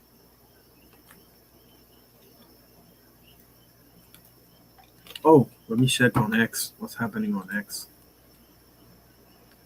One view, okay, one person. But this is not, I don't know. This is not on. Whatever. I gotta really get the grasp of this X thing, bro. Like, show comment. You are live. Okay. Yeah, I'll check on YouTube maybe, how to properly like boost the X lives or whatever. Because it's the platform where I get all of my, information from. So, where is the spaces here on X? The listening spaces. Insert what? Oh, no, that's not it. Um, yeah, everybody. How do you do like, because every time I see Ryan live, he does this thing where you can hop into the like spaces or whatever. Oh man, I'll look it up. Gotta do my due diligence. Yeah. Yeah. You know what? Let me just read the book out loud. Again, this is the. Let me give you some of this. Okay. I'm gonna give you some of this. I'm right on the chapter of. Again, the marvelous one versus the hitman. Okay. Let's just read a few pages, shall we? Because I don't really want to go still. Back in the early months of 1982, Bob Arum had convened a meeting at which Steve Wainwright, Marvin Hagler's lawyer, and Emmanuel Stewart, of course, Kronk, were present. The purpose was to agree a unique three-fight contract which would see Hagler fight three middleweights from Stewart's Kronk gymnasium. First of all, the undisputed world middleweight champion would face the all-action Mickey Goodwin. Next, he would take on William Caveman Lee. I know you know that name, fellas, my boxing heads. Caveman Lee versus John Locicero. Watch that fight, guys. That's a top 25 to 30 fight of all time. Caveman Lee versus John Locicero. Anyway, first Mickey Goodwin. Next, he would take on William Caveman Lee, and finally, he would pitch himself against Thomas the Headman Hearns, right? For the main fight of the trilogy. After Hagler clobbered Caveman Lee in less than a round, the rescheduled fight against Goodwin was complicated by the fact that the Kronk fighter struggled to recover from his injured hand, so Stewart, Arum, and Wainwright elected to go straight to the eagerly anticipated matchup with Hearns on May 24th in Windsor, Ontario. So the Hearns fight happened because the Mickey Goodwin fight fell through because of what? He had injury, right? Struggled to recover from an injured hand, okay? Despite the hype, the fight did not take place, to the frustration of both combatants, who spent the next 3 years facing a variety of opponents, yet still demanding it. Hagler made no secret, however, of the fact that Hearns occupied second place on his personal hit list behind Ray Leonard, who had teased the brooding champion before announcing his retirement in 1982. You remember that infamous where he had Marvin Hagler show up to whatever place it was, I can't remember, and he like, oh, I would love to fight Hagler, but it's never gonna happen because I'm gonna retire. He did that whole shtick with Hagler, but it was bad, right? Like, nevertheless. Then re-emerging in 1984 to fight the limited journeyman Kevin Howard, by the way, who gave him some trouble. Watch Sugar Ray Leonard versus Kevin Howard if you have it, guys. Pretty good fight. Who succeeded in knocking the showman down before he was halted in the ninth round. That's right, he dropped him. I forgot about that. This lackluster showing immediately prompted a return to retirement and caused Hagler to revise his sights and elevate Thomas Hearns to the top of his list of targets. Hearns had rebuilt his stellar reputation after the loss to Sugar Ray Leonard and had recently dispatched Fred Hutchins and Roberto Duran inside. Oh, yeah, that Roberto Duran knockout, bro. Yeah. Inside 3 and 2 rounds, respectively, to defend his light middleweight crown. That's 154. The anticipation among the boxing fraternity was huge. The official announcement that Marvin Hagler and Thomas Hearns would finally meet was made in December 1984 at the same Waldorf Astoria Hotel in New York, which had been used 2 years previously to promote the same fight. Okay, yeah, I remember the Waldorf Astoria. As the sole promoter, Bob Arum oversaw the event and watched both fighters guardedly greet each other. Arum announced that both men would earn in excess of 5 million. In fact, Hagler had won his first fight. Hold on. In fact, Hagler had won his first fight at the negotiating table and received 5.7 mil to Hearns' 5.4 mil purse. So Hagler's purse was 5.7 mil, and Hearns' purse was 5.4 mil. Okay.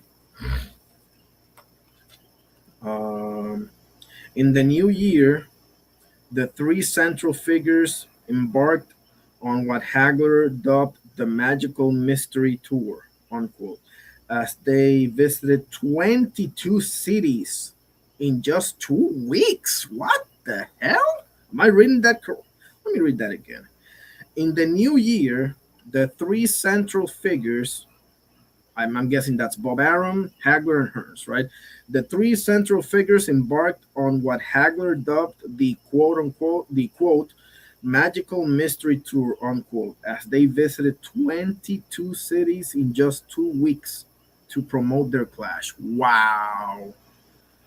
The fighters insisted on traveling in separate corporate jets and would only meet at the press conferences.